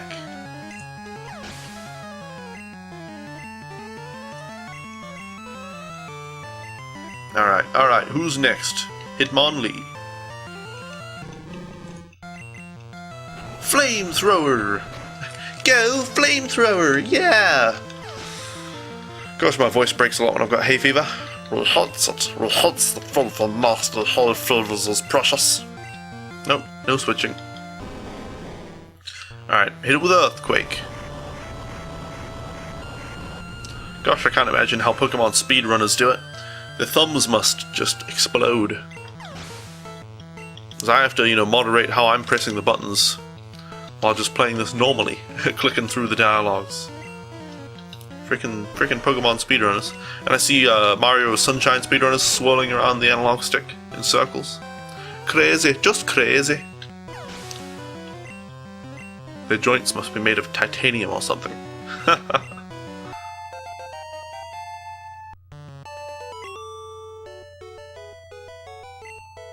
Alright. What mystery is evolving? What a huge surprise! Alright, Seadra. Oh, it's a Seadramon! Alright, let's move Mystery to the front. Are we at 119 Pokemon now? 119 Pokemon caught. Ooh, we're getting close to the 151. And then we'll be on to Gold and Silver. Then we'll have the hellish task of trying to catch Entei Suicune and Raikou. Although I caught those in Heart Gold Soul Silver with Pokeballs, so I'm sure it won't be that bad. I'm sure it won't be that bad, lad. Alright, hit him with Blair. Switches to go, okay, switch to Golbat. And Golbat will probably use Haze. Yep. Amazing work, Golbat. Incredible job.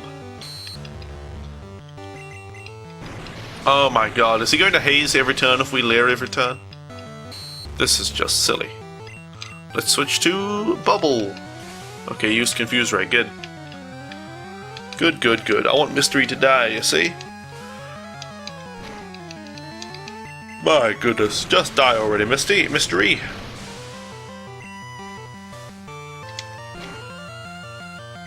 Alright, come on. Come on, bring out your dead. Dung dung dung dung. Bring out your dead. Are you going to do any damage to me, Golbat, for goodness sake? For goodness sake, Golbat.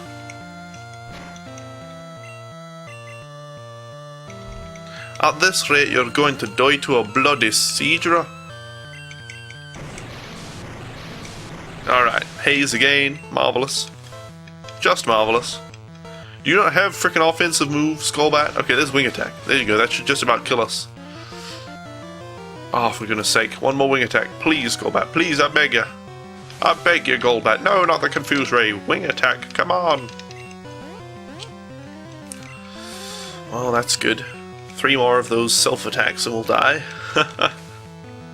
Just use Wing Attack, Golbat. 2 Wing Attacks, maybe 3. Would have defeated my Seadra very quickly.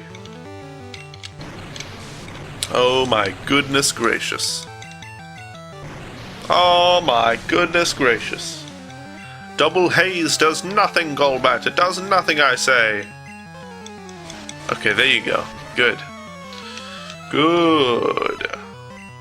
Okay, Carmella. You're up next. We want Carmella to die just to get out of the Pokemon League as fast as possible.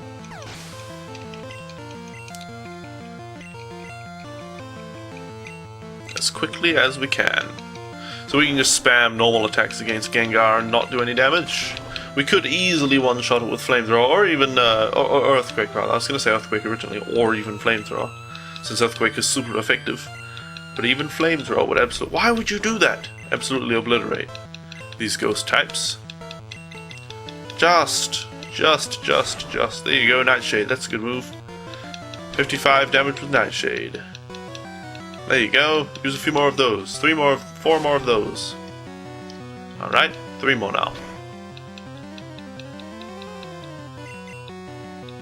Do.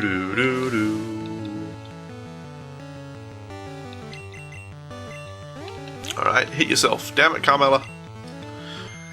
Okay, Hypnosis, now Dream Eater and just destroy Carmella, alright? We've leveled up, we've evolved our mystery, Horsey. So we just want to get out of the Pokemon League now. I wish you could forfeit from the Pokemon League or retire. They should call it retire. You just press start and hit retire. Oh well. Oh well. Minor design flaws in the original Pokemon games. You can't expect anything better. For the first games in the series. Okay, there you go. There you bloody well go. Alright guys. Usually the stream would have another hour in it, but Froggy is coming home early today, which means it's time to end the stream. So thank you all so much for watching. If you'd like, I produce YouTube videos. Right now I'm doing a Pokemon series, so if you want, I'll post my YouTube channel in the chat if you guys want to watch that. Otherwise, if you're looking for further entertainment in the next little while, I will check my Twitch following list and see if anyone I follow is worthy of your attention. Here we go. Unorthodox 13, he's a good guy. He's playing Metal Gear Solid 5 The Phantom Pain. If you guys want to see that, feel free to go on over to Unorthodox's channel. Thanks so much for hanging out with me today. I will be back on Sunday, 3 hours ago. So that's 6 a.m. Central American time, I guess. I don't even know what time zone I'm in. Thank you guys for hanging out, and I will see you all back here for more Pokemon another time.